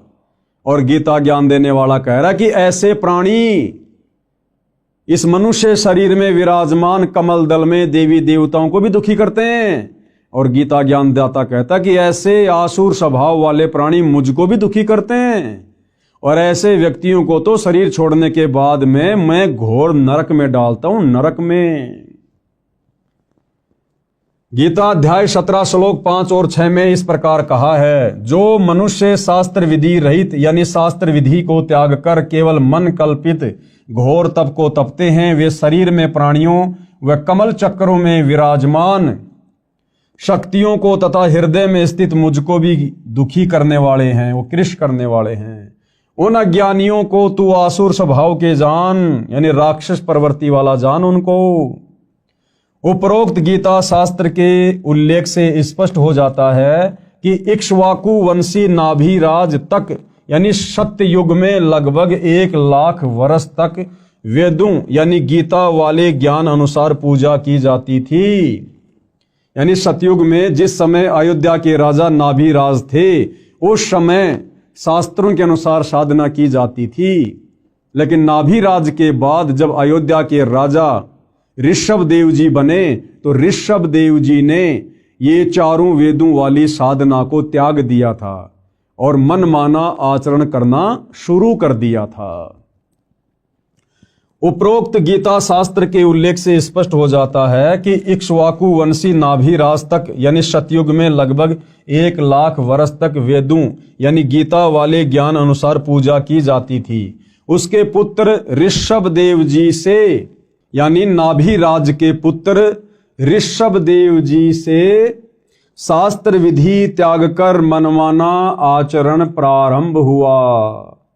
यानी जैन भाई जिसे अपना प्रथम तीर्थकर कहते हैं ऋषभदेव, उस ऋषभदेव ने सतयुग से ही चारों वेदों वाली साधना को छोड़कर मनमुखी साधना शुरू कर दी थी।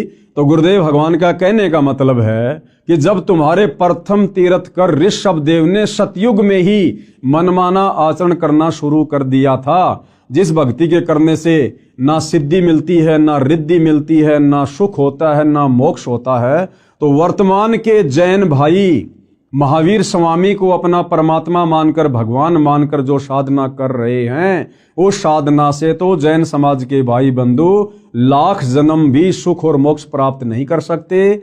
और श्री महावीर स्वामी जी तो वैसे ही 363 और नए नए पाखंड मत चलाकर चले गए, जैसे नंगा रहना, मुंह के ऊपर पट्टी बांधना, नंगे पैर रहना, ये इस प्रकार के 363 पाखंड मत चलाकर चले गए थे। सूर्य अस्त होने से पहले भोजन कर लेना, प्याज लहसुन का प्रयोग नहीं कर लेना, ये पाखंड मत में आते हैं जो महावीर स्वामी जी ने शुरू किए। और सनातनी पूजा का अंत हुआ, यानी सतयुग में जब से ऋषभदेव जी ने शास्त्र विधि को त्याग कर मनमानी साधना शुरू की, उसी समय से सनातनी पूजा का अंत हुआ, उसी समय से सनातनी पूजा समाप्त हो गई थी।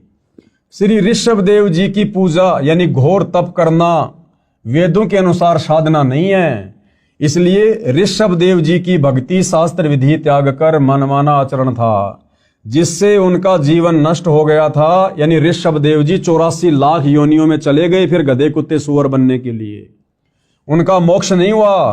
प्रमाण श्रीमद् भागवत सुधा सागर सुख सागर उस पुराण में इस प्रकार है। क्या लिखा हुआ है? एक समय ऋषभदेव जी मुख में पत्थर का टुकड़ा लेकर नग्न अवस्था में वन में घूम रहे थे। जंगल में आग लग गई, उस दावानल में ऋषभदेव जी जलकर मर गए। यह पौराणिक कथा है। क्या ये गति यानी मुक्ति हो गई? उसी समय से ये शास्त्र विधि त्याग कर मनमाना आचरण सब ऋषि जन करने लगे। प्रमाण के लिए किसी भी पुराण को पढ़ो, लिखा है कि उस ऋषि ने इतने वर्ष घोर तप किया, उसने इतने वर्ष तक तप किया आदि आदि, फिर वे शास्त्र विधि विरुद्ध साधक ऋषिजन अपना अपना अनुभव जो शास्त्र विरुद्ध साधना से हुआ उसका कथन करने लगे। अन्य ऋषिजन एक दूसरे की सुनकर आगे उन्हीं शास्त्रों के विपरीत ज्ञान को सुनाने लगे, जिनसे 18 पुराण बन गए। यानी सतयुग में अयोध्या के राजा ऋषभदेव जी ने चारों वेदों वाली साधना को त्याग कर जो मनमाना आचरण किया, पाखंड किया, आडंबर किया, उसको आधार बनाकर फिर आगे ऋषि मुनि साधु संत महात्माओं ने वैसी भक्ति करनी शुरू कर दी ऋषभदेव जैसी वाली। घर परिवार को छोड़कर संन्यास लेकर जंगलों में चले जाते थे, गुफाओं में रहा करते थे, घोर तप किया करते थे, जिस घोर तप को तपने के लिए गीता जी मना कर रही है।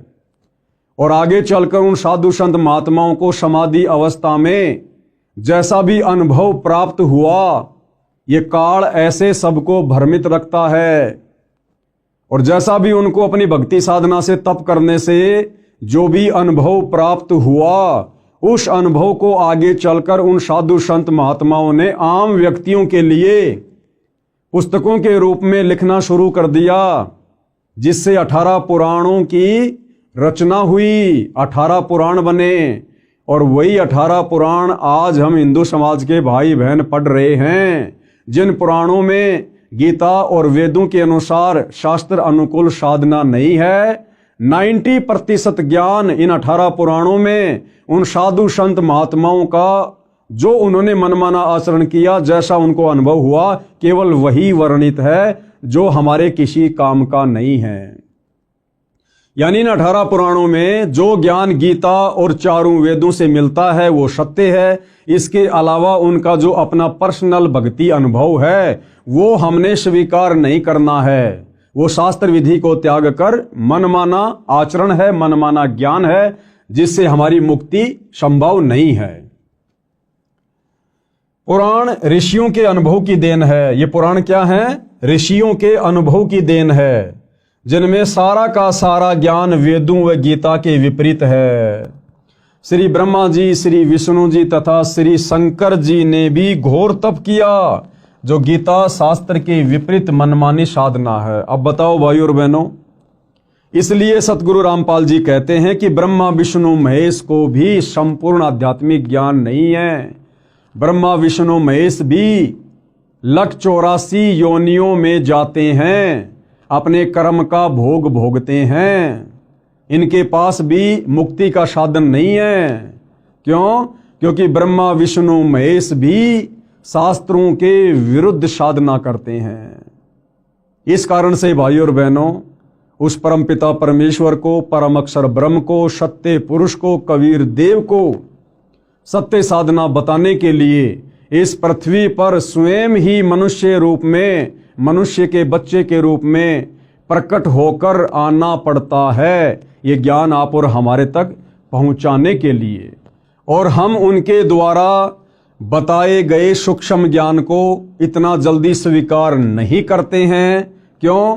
क्योंकि तब तक हमारे ऊपर हमारे धर्म गुरुओं के अज्ञान का बहुत गहरा रंग चढ़ चुका होता है।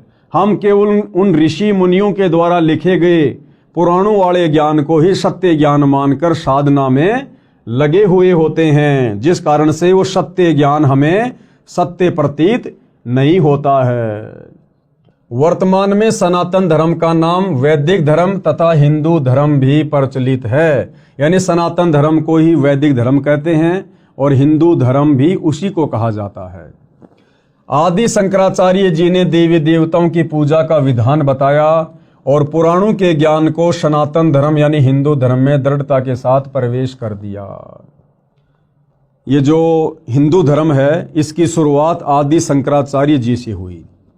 आदि शंकराचार्य जी आज से लगभग 3200 वर्ष पहले हुए हैं और उन्होंने यहाँ आकर हम प्राणियों को शास्त्रों के विरुद्ध, चारों वेदों के विरुद्ध देवी देवताओं की पूजा पर आधारित कर दिया, जिस कारण से हिंदू धर्म की शुरुआत हुई। आदि शंकराचार्य जी ने देवी देवताओं की पूजा का विधान बताया और पुराणों के ज्ञान को सनातन धर्म यानी हिंदू धर्म में दृढ़ता के साथ प्रवेश कर दिया।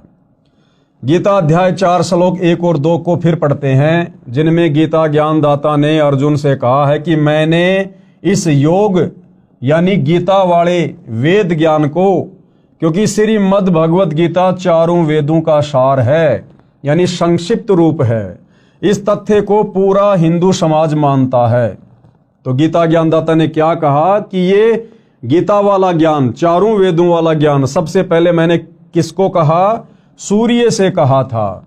सूर्य ने अपने पुत्र वैश्वत यानी मनु से कहा और मनु ने अपने पुत्र इक्ष्वाकु से कहा। गीता अध्याय 4 श्लोक 1 में इसका वर्णन है। हे परंतप अर्जुन, इस प्रकार परंपरा से प्राप्त इस योग यानी ज्ञान को यानी गीता उर्फ वेद ज्ञान को राज ऋषियों ने जाना। किसने जाना? इन राज ऋषियों ने जाना। मनु जैसे ने, वैश्वत जैसे ने, इक्ष्वाकु जैसे ने, ये राजाओं के दरबार में रहा करते थे, उनके धर्मगुरु बनकर, राजगुरु बनकर। तो गीता ज्ञान देने वाला भगवान कह रहा कि हे अर्जुन, इस प्रकार इस ज्ञान को इन राज ऋषियों ने जाना। हे परंतप अर्जुन, इस प्रकार परंपरा से प्राप्त इस योग को यानी गीता उर्फ वेद ज्ञान को राज ऋषियों ने जाना, किंतु उसके बाद वह योग यानी वेद ज्ञान बहुत समय से इस पृथ्वी लोक में नष्ट हो गया यानी लुप्त हो गया। गीता अध्याय 4 श्लोक 2 में ऐसा वर्णन है। ध्यान दें तो श्लोक 2 के मूल पाठ में नष्ट शब्द है, जिसका अर्थ नष्ट हो गया सटीक अर्थ है। राजा नाभिराज तक सतयुग लगभग 1 लाख वर्ष व्यतीत हो चुका था।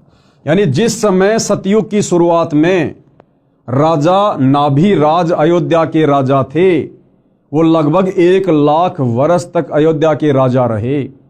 उस समय तक ये शास्त्रों के अनुसार साधना होती थी, सनातनी पूजा होती थी, चारों वेदों के अनुसार साधना होती थी। और नाभिराज के बाद यानी सतयुग की शुरुआत के 1,00,000 वर्ष बाद फिर ये ज्ञान धीरे धीरे नष्ट होना शुरू हो गया। राजा नाभिराज तक सतयुग लगभग 1,00,000 वर्ष व्यतीत हो गया था। गीता का ज्ञान द्वापर के अंत में यानी कलयुग से लगभग 100 वर्ष पहले बोला गया था। गीता जी का ज्ञान कब बोला गया? कलयुग की शुरुआत से 100 वर्ष पहले यानी द्वापर युग के अंत में। यानी जिस समय सतयुग में नाभिराज अयोध्या के राजा थे, उसके लगभग 38 या 39 लाख वर्ष बाद द्वापर के लास्ट में गीता जी का ज्ञान बोला गया। अब भाइयों और बहनों, सतयुग की शुरुआत में 1,00,000 वर्ष तक वेदों के अनुसार साधना होती थी और द्वापर के अंत तक यानी बीच में जो ये 39 लाख वर्ष का समय है, इस समय केवल शास्त्र विधि को त्याग कर मनमाना आचरण किया जा रहा था। वेदों के विपरीत साधना की जा रही थी और गीता का ज्ञान बोला गया अब द्वापर के अंत में 39 लाख साल बाद। अब इस गीता में वो वेदों वाला ज्ञान है जो सतगुरु रामपाल जी बता रहे हैं, समझा रहे हैं। तो अब भगत समाज को वो वास्तविक वेदों वाला ज्ञान स्वीकार करने में जो ज्ञान 39 लाख वर्ष तक लुप्त रहा, ना किसी को पता था, ना किसी ने बताया, अब सतगुरु रामपाल जी उसी सतयुग वाले वेदों वाले ज्ञान को और वेदों से ऊपर सूक्ष्म वेद के ज्ञान को जब अपने सत्संगों के माध्यम से बताते हैं, समझाते हैं, तो अब किसी भी समाज के व्यक्ति को आसानी से स्वीकार नहीं हो रहा है। सबसे बड़ी विडंबना सतगुरु रामपाल जी के सामने वर्तमान में ये है। ध्यान से पढ़िए भाई और बहनों। राजा नाभिराज तक सतयुग लगभग 1,00,000 वर्ष व्यतीत हो गया था। गीता का ज्ञान द्वापर के अंत में यानी कलयुग से लगभग 100 वर्ष पहले बोला गया था। गणित की रीति से नाभिराज के बाद यह गीता का ज्ञान 37,87,900 वर्ष बाद बोला गया है।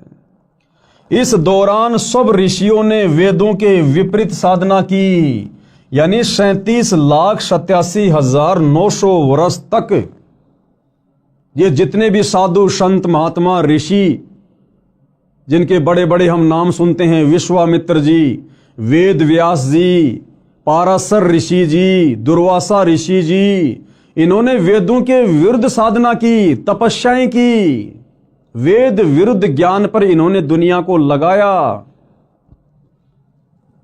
गणित की रीति से नाभिराज के बाद यह गीता का ज्ञान 37,87,900 वर्ष बाद बोला गया है। इस दौरान सब ऋषियों ने वेदों के विपरीत साधना की, जिसका प्रमाण तथा परिणाम 18 पुराण है। यानी इन 18 पुराणों में इन साधु संत महात्माओं ऋषियों की जो अपनी थ्योरी है, इन्होंने जो मनमानी साधना की और समाधि अवस्था में जैसा इनको अनुभव हुआ परमात्मा के विषय में, भक्ति के विषय में, उसी का वर्णन इन्होंने पुस्तकों के माध्यम से कर दिया, जिसको 18 पुराण कहा जाता है। यानी 18 पुराणों में कंप्लीट ज्ञान नहीं है, वेदों वाला ज्ञान भी नहीं है, गीता वाला ज्ञान भी नहीं है। ऋषि विशेष के अनुभव ज्यादा हैं जो हमारे किसी काम के नहीं हैं। पुराणों में कोई भी साधना गीता यानी वेदों के अनुसार नहीं है। इन पुराणों में कोई भी साधना वेद या गीता के अनुसार नहीं है। यहां केवल 2 शब्द लिख रहा हूं ताकि बुद्धिमान संकेत समझें। विस्तार से इस पुस्तक में आगे लिखा है। यानी सतगुरु रामपाल जी कहना ये चाहते हैं कि भाई, अगर आपने सत्य आध्यात्मिक ज्ञान समझना है, आपने वेदों वाला ज्ञान और वेदों से ऊपर सूक्ष्म वेद का ज्ञान समझना है, अपने मनुष्य जन्म को भक्ति करके सफल करना है, अपना मोक्ष करवाना है, दुखों से छुटकारा प्राप्त करना है, और जब तक हम यहाँ रहेंगे तब तक आपको सुख प्राप्त करना है, तो आपने बहुत ही धैर्य पूर्वक इस सत्य ज्ञान को जो वर्तमान में सतगुरु रामपाल जी के द्वारा बताया जा रहा है, समझाया जा रहा है, सत्संगों के माध्यम से या पुस्तकों में लिखकर, उसको बहुत ही धैर्यपूर्वक और निष्पक्ष होकर सुनने और समझने की आवश्यकता है। प्रमाण गीता के विपरीत साधना का गीता अध्याय 9 श्लोक 25 में कहा है कि जो पितर पूजता है पितरों को प्राप्त होगा। गीता अध्याय 9 श्लोक 25 में लिखा है कि जो व्यक्ति पितरों की पूजा करता है वो पितरों को प्राप्त होगा। यानी हम जो अपने बाप दादाओं के श्राद्ध निकालते हैं, ये पितृ पूजा है, ये भूत पूजा है। हमारे पूर्वज शास्त्रों के विरुद्ध साधना करके वो पितृ बन गए, जिनके हम श्राद्ध निकाल रहे हैं वो भूत बने हुए हैं। तो यदि हम गीता अध्याय 9 श्लोक 25 के अनुसार पितृ पूजा करेंगे, भूतों की पूजा करेंगे, श्राद्ध निकालेंगे, समाधि पूजेंगे, तो हम अपने पूर्वजों के पास चले जाएंगे जो भूत बने हुए हैं, जो पितृ बने हुए हैं। और पितृ तो वैसे महादुखी, तो भला कैसे हमारी मुक्ति होगी। इसलिए हमने बहुत ही धैर्यपूर्वक संत रामपाल जी के ज्ञान को सुनना और समझना पड़ेगा। गीता अध्याय 9 श्लोक 25 में कहा है कि जो पितृ पूजता है पितरों को प्राप्त होगा, यानी वो पितृ बनेगा। भूत पूजने वाला भूतों को प्राप्त होगा, यानी भूत बनेगा। और देवताओं को पूजने वाला देवताओं को प्राप्त होगा, यानी देवताओं के पास जाएगा। और मेरा भगत मुझे प्राप्त होगा। और जो देवताओं की पूजा करेंगे वो देवताओं के लोक में जाएंगे, देवताओं के लोक में जाकर उनके नौकर बनेंगे, उनके गण बनेंगे। और गीता ज्ञानदाता कहता है कि जो मेरी पूजा करेगा, इसकी पूजा गीता अध्याय 8 श्लोक नंबर 13 में लिखी हुई है कि ओम इति एक अक्षर ब्रह्म व्यवहारण माम अनुस्मरण ये परियाति तजन देहम सयाति परमाम गतम। कि भाई अर्जुन, मुझ ब्रह्म की साधना का एक ओम मंत्र है, और जो व्यक्ति अंतिम श्वास तक ओम नाम की साधना विधिवत करता है, मर्यादाओं में रहकर, शरीर छूटने के बाद वो मेरे ब्रह्मलोक में आता है।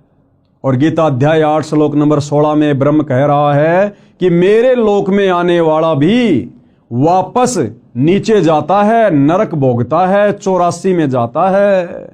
यानी पूर्ण मुक्ति ब्रह्म के ब्रह्मलोक में भी नहीं है। देवताओं को पूजने वाला देवताओं को प्राप्त होगा, यानी देवताओं के पास जाएगा। और गीता ज्ञान देने वाला कह रहा है कि मेरा भगत मुझे प्राप्त होगा।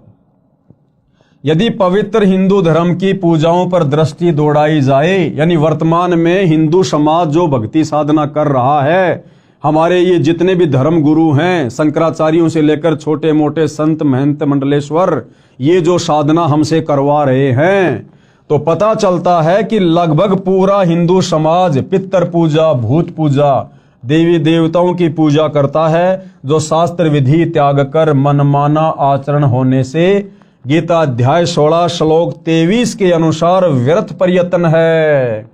यानी वर्तमान हिंदू समाज में जो साधना प्रचलित है, उस साधना के करने से हमें किसी भी प्रकार से रिद्धि सिद्धि या मोक्ष प्राप्त सौपन में भी नहीं हो सकता है। सनातनी पूजा का पुनः उत्थान अब सतगुरु रामपाल जी के प्रयासों से, उनके भक्तों के द्वारा दिन रात उनकी पुस्तकों का, उनके सत्संगों का जो प्रचार प्रसार किया जा रहा है, जिस ज्ञान को आम समाज में उतारा जा रहा है, तो ये सतगुरु रामपाल जी का एक प्रयास है कि दोबारा से सनातनी पूजा का उत्थान किया जाए।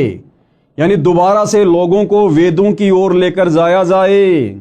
ये बाकी जितने भी लोग सनातन की बात करते हैं, सनातनी होने की बात करते हैं, सनातन का झंडा लेकर कहीं भी खड़े हो जाते हैं, रैलियां निकालते हैं, इन लोगों को तो सनातन के सह का भी ज्ञान नहीं है, सह का भी, कि सनातन होता क्या है। असल में सनातनी पूजा का उत्थान, यानी सनातन धर्म में सनातनी पूजा को सतगुरु रामपाल जी पुनः खड़ा करने में लगे हुए हैं। अब ये बात उनके सत्संग सुनने से और इन पुस्तकों को अच्छे से देखने, सुनने और पढ़ने से समझ में आएगी। सनातनी पूजा का उत्थान, मैं यानी लेखक कौन? सतगुरु रामपाल जी। मैं तथा 90% मेरे अनुयायी हिंदू हैं।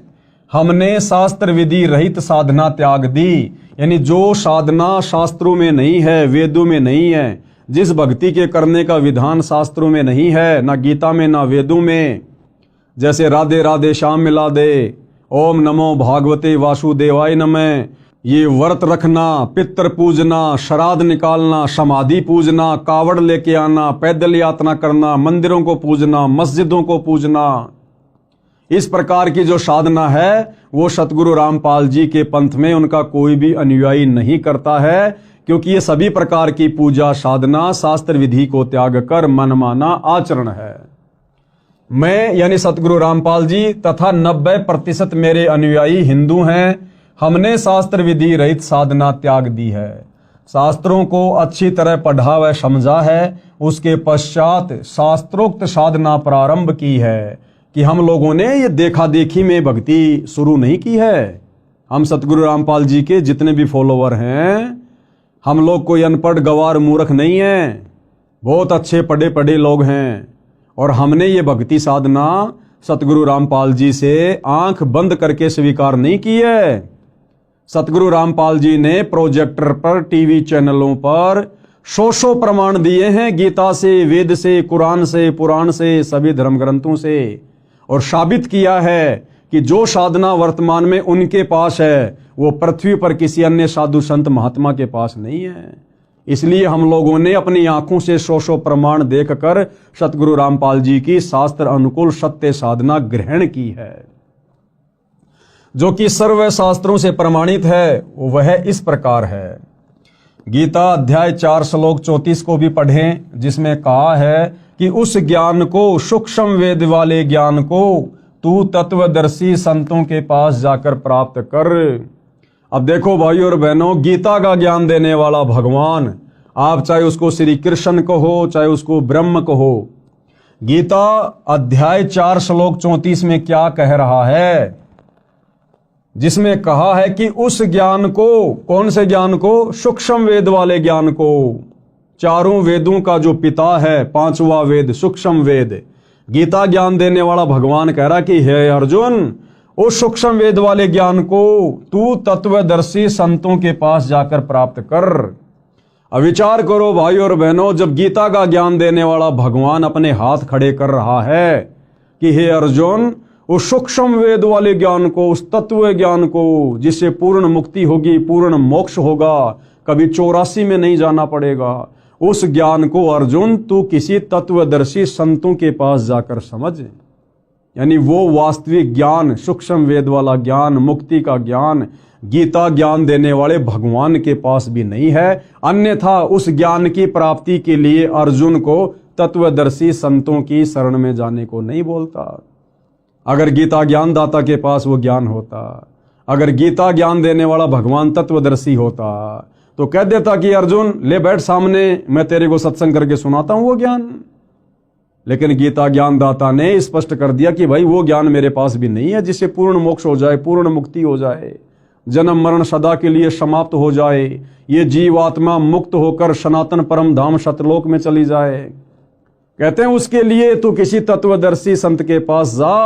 और भाई और बहनों, वो तत्वदर्शी संत जिसकी तरफ संकेत गीता ज्ञान देने वाला भगवान गीता अध्याय 4 श्लोक 34 में कर रहा है, वर्तमान में निसंदेह इस पृथ्वी पर सतगुरु रामपाल जी हैं, जिन्होंने चारों वेदों को, गीता जी को, कुरान, बाइबल, तौरेत, जबूर, इंजिल, हदीसें, गुरु ग्रंथ साहिब, 18 पुराण, सभी धर्मों के सभी शास्त्रों का निचोड़ निकाल के रख दिया है।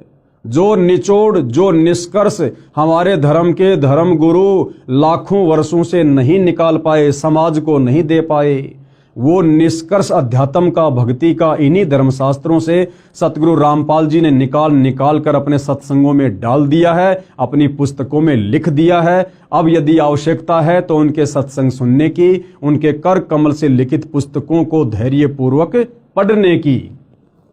तो क्या कहा जा रहा है, गीता अध्याय 4 श्लोक 34 को भी पढ़ें, जिसमें कहा है कि उस ज्ञान को, यानी सूक्ष्म वेद वाले ज्ञान को तू तत्वदर्शी संतों के पास जाकर प्राप्त कर। विचारणीय विषय यह है कि तत्व ज्ञान गीता में नहीं है। भाइयों और बहनों, अगर गीता में वो तत्व ज्ञान होता तो गीता ज्ञान देने वाला भगवान ये कभी भी नहीं कहता कि अर्जुन तू उस ज्ञान को तत्वदर्शी संतों के पास जाकर प्राप्त कर। इसलिए यहां पर क्या कहा गया है, इसलिए यहां पर कहा जा रहा है कि विचारणीय विषय यह है कि तत्व ज्ञान गीता में नहीं है। यदि होता तो गीता ज्ञान देने वाला ये नहीं कहता कि तत्व ज्ञान को तत्वदर्शी संतों से जान। तत्वदर्शी संत के अभाव में मानव समाज मनमाना आचरण करके अपना मानव जीवन नष्ट कर रहा है। इस तत्व ज्ञान के अभाव में सतगुरु रामपाल जी को सतगुरु धारण ना करने के कारण, उनके प्रवचन सत्संग ना सुन पाने के कारण ये भगत समाज अपने अनमोल मनुष्य जीवन को वर्तमान में बर्बाद कर रहा है। भले चाहे कोई अपने आप को कितना ही ज्ञानी समझे, कितना ही बड़ा संस्कृत का ज्ञाता समझे, चाहे वो शंकराचार्य बन के क्यों ना बैठा है, वो व्यक्ति अपने मनुष्य जन्म को तत्वदर्शी संत की शरण के अभाव में नष्ट कर रहा है। और भाई और बहनों, जब ये ज्ञान गीता ज्ञान देने वाले भगवान के पास नहीं है तो यहां के शंकराचार्यों के पास में कहां से आ जाएगा। और शंकराचार्यों के पास नहीं है तो आम हिंदू समाज में ये ज्ञान कहां से आ जाएगा। तो सब लोग शास्त्र विधि को त्याग कर मनमाना आचरण करने में लगे हुए हैं, जिसका नतीजा अंत में नरक भोगना पड़ेगा। 184 योनियों में गधे कुत्ते सूअर के शरीरों में कष्ट उठाना पड़ेगा और युगो युगो यूं ही भूत प्रेत पितर बनकर भटकना पड़ेगा। जब गीता अध्याय 4 श्लोक 34 वाला तत्वदर्शी संत मिल जाता है, वह संपूर्ण अध्यात्म ज्ञान बताता है, जिसको सुन समझकर बुद्धिमान अपनी साधना शास्त्रों के अनुसार करता है, जीवन धन्य कर लेता है, एक धर्म यानी मानव धर्म बन जाता है। और सतगुरु रामपाल जी का नारा है, जब आप उनके कर कमल से लिखित पवित्र पुस्तक ज्ञान गंगा को पढ़ेंगे तो ज्ञान गंगा पुस्तक को खोलने से पहले ऊपर कवर पर लिखा है कि जीव हमारी जाति है और मानव धर्म हमारा, कौन सा, मानव। जीव हमारी जाति है, मानव धर्म हमारा, हिंदू मुस्लिम सिख ईसाई धर्म नहीं कोई न्यारा। संत गरीबदास जी, गांव छुडानी, जिला झज्जर, हरियाणा, भारत ने अपनी अमृतवाणी में कहा है कि गरीब ऐसा निर्मल नाम है, निर्मल करे शरीर, और ज्ञान मंडलीक हैं चकवे ज्ञान कबीर। आदरणीय गरीबदास जी को जब कबीर परमात्मा यानी परम अक्षर ब्रह्म सत्य पुरुष मिले, उनको शतलोक दिखाया, उनको ज्ञान दिया, उनका ज्ञान योग खोला, तो अपने परमपिता परमेश्वर कबीर साहिब की महिमा करते हुए, उनके तत्व ज्ञान का बखान करते हुए गरीबदास जी ने अपनी वाणी में क्या कहा है, गरीब ऐसा निर्मल ज्ञान है कि उस कबीर परमात्मा का ज्ञान ऐसा निर्मल है, ऐसा प्यारा है। निर्मल करे शरीर, यानी जब हम उसके ज्ञान को ग्रहण करके, उनकी शरण ग्रहण करके, उनके द्वारा बताई गई साधना करेंगे तो हमारा शरीर निर्मल होता चला जाएगा, हमारे पाप कर्म उस साधना के करने से कटते चले जाएंगे। और ज्ञान मंडलीक है, उस कबीर परमात्मा के तत्व ज्ञान के अलावा और पृथ्वी पर जो भी ज्ञान है किसी भी साधु संत महात्मा का, कहते हैं वो तो मंडलीक है। मंडलीक यानी क्षेत्रीय ज्ञान है। और ज्ञान मंडलीक है चकवे ज्ञान कबीर, और कबीर जी का जो तत्व ज्ञान है, शास्त्र अनुकूल ज्ञान है, वो तो चकवे यानी जैसे चक्रवर्ती राजा होता है, पूरी पृथ्वी पर उसका साम्राज्य होता है, तो कबीर जी का जो तत्व ज्ञान है उसको चकवे ज्ञान की संज्ञा दी गई है। यानी सारी सृष्टि में केवल कबीर जी का ही ज्ञान सत्य है। अर्थात संत गरीबदास जी ने कहा है कि सच्चा नाम ऐसा कारगर है जो आत्मा को निर्मल कर देता है। अध्यात्म ज्ञान शरीर के कष्ट भी दूर करता है। कबीर साहिब का अध्यात्म ज्ञान चकवे चक्रवर्ती यानी ऑलराउंडर है। अन्य ज्ञान मंडलिक यानी क्षेत्रीय यानी लोक वेद है। संत गरीबदास जी को 10 वर्ष की आयु में परमात्मा सर्वोपरि लोक सनातन परम धाम यानी सत्यलोक से आकर गांव छुडानी जिला झज्जर हरियाणा प्रांत में मिले थे। उनकी आत्मा को ऊपर ले गए जहां परमात्मा रहते हैं। अब भाई और बहनों, वो परमात्मा कौन है, वो दिखने में कैसा है, उस परमात्मा की भक्ति क्या है, उस परमात्मा की प्राप्ति कैसे होगी, इन समस्त बातों का जिक्र हम इस पवित्र पुस्तक हिंदू साहिबान नहीं समझे गीता वेद पुराण इसके अगले एपिसोड यानी वीडियो नंबर 2 में समझेंगे। फिलहाल भाई और बहनों, इस पुस्तक की भूमिका पर हम वीडियो बना रहे हैं। इस पुस्तक का वास्तविक ज्ञान भूमिका समाप्त होने के बाद शुरू होगा। तो सभी से हाथ जोड़कर विनती है, प्रार्थना है, धैर्य पूर्वक आप जी इस पुस्तक पर बन रहे वीडियो को देखते रहिए। निसंदेह परमपिता परमेश्वर कबीर साहेब यानी वर्तमान में जो सतगुरु रामपाल जी के रूप में धरती पर प्रकट हैं, उनके आशीर्वाद से यदि हम उनसे प्रार्थना करते रहेंगे तो अवश्य वे हमें सद्बुद्धि प्रदान करेंगे, हमारा ज्ञान योग खोलेंगे और हम इस अनसुलझे आध्यात्मिक ज्ञान को उनकी विशेष दया से समझते जाएंगे और अपनी आत्मा का कल्याण करवाएंगे। तो भाई और बहनों, गुरुदेव भगवान के आशीर्वाद से आज के इस वीडियो में केवल इतना ही। कल परमपिता परमेश्वर जी के आशीर्वाद से रात्रि 9 बजे सभी भाई बहन दास के फेसबुक पेज पवन दास इस लाइव के ऊपर लाइव जुड़िए। तब तक गुरुदेव भगवान हम सबको आज्ञा दें, आशीर्वाद दें। बंदी छोड़ सतगुरु रामपाल जी भगवान की जय हो।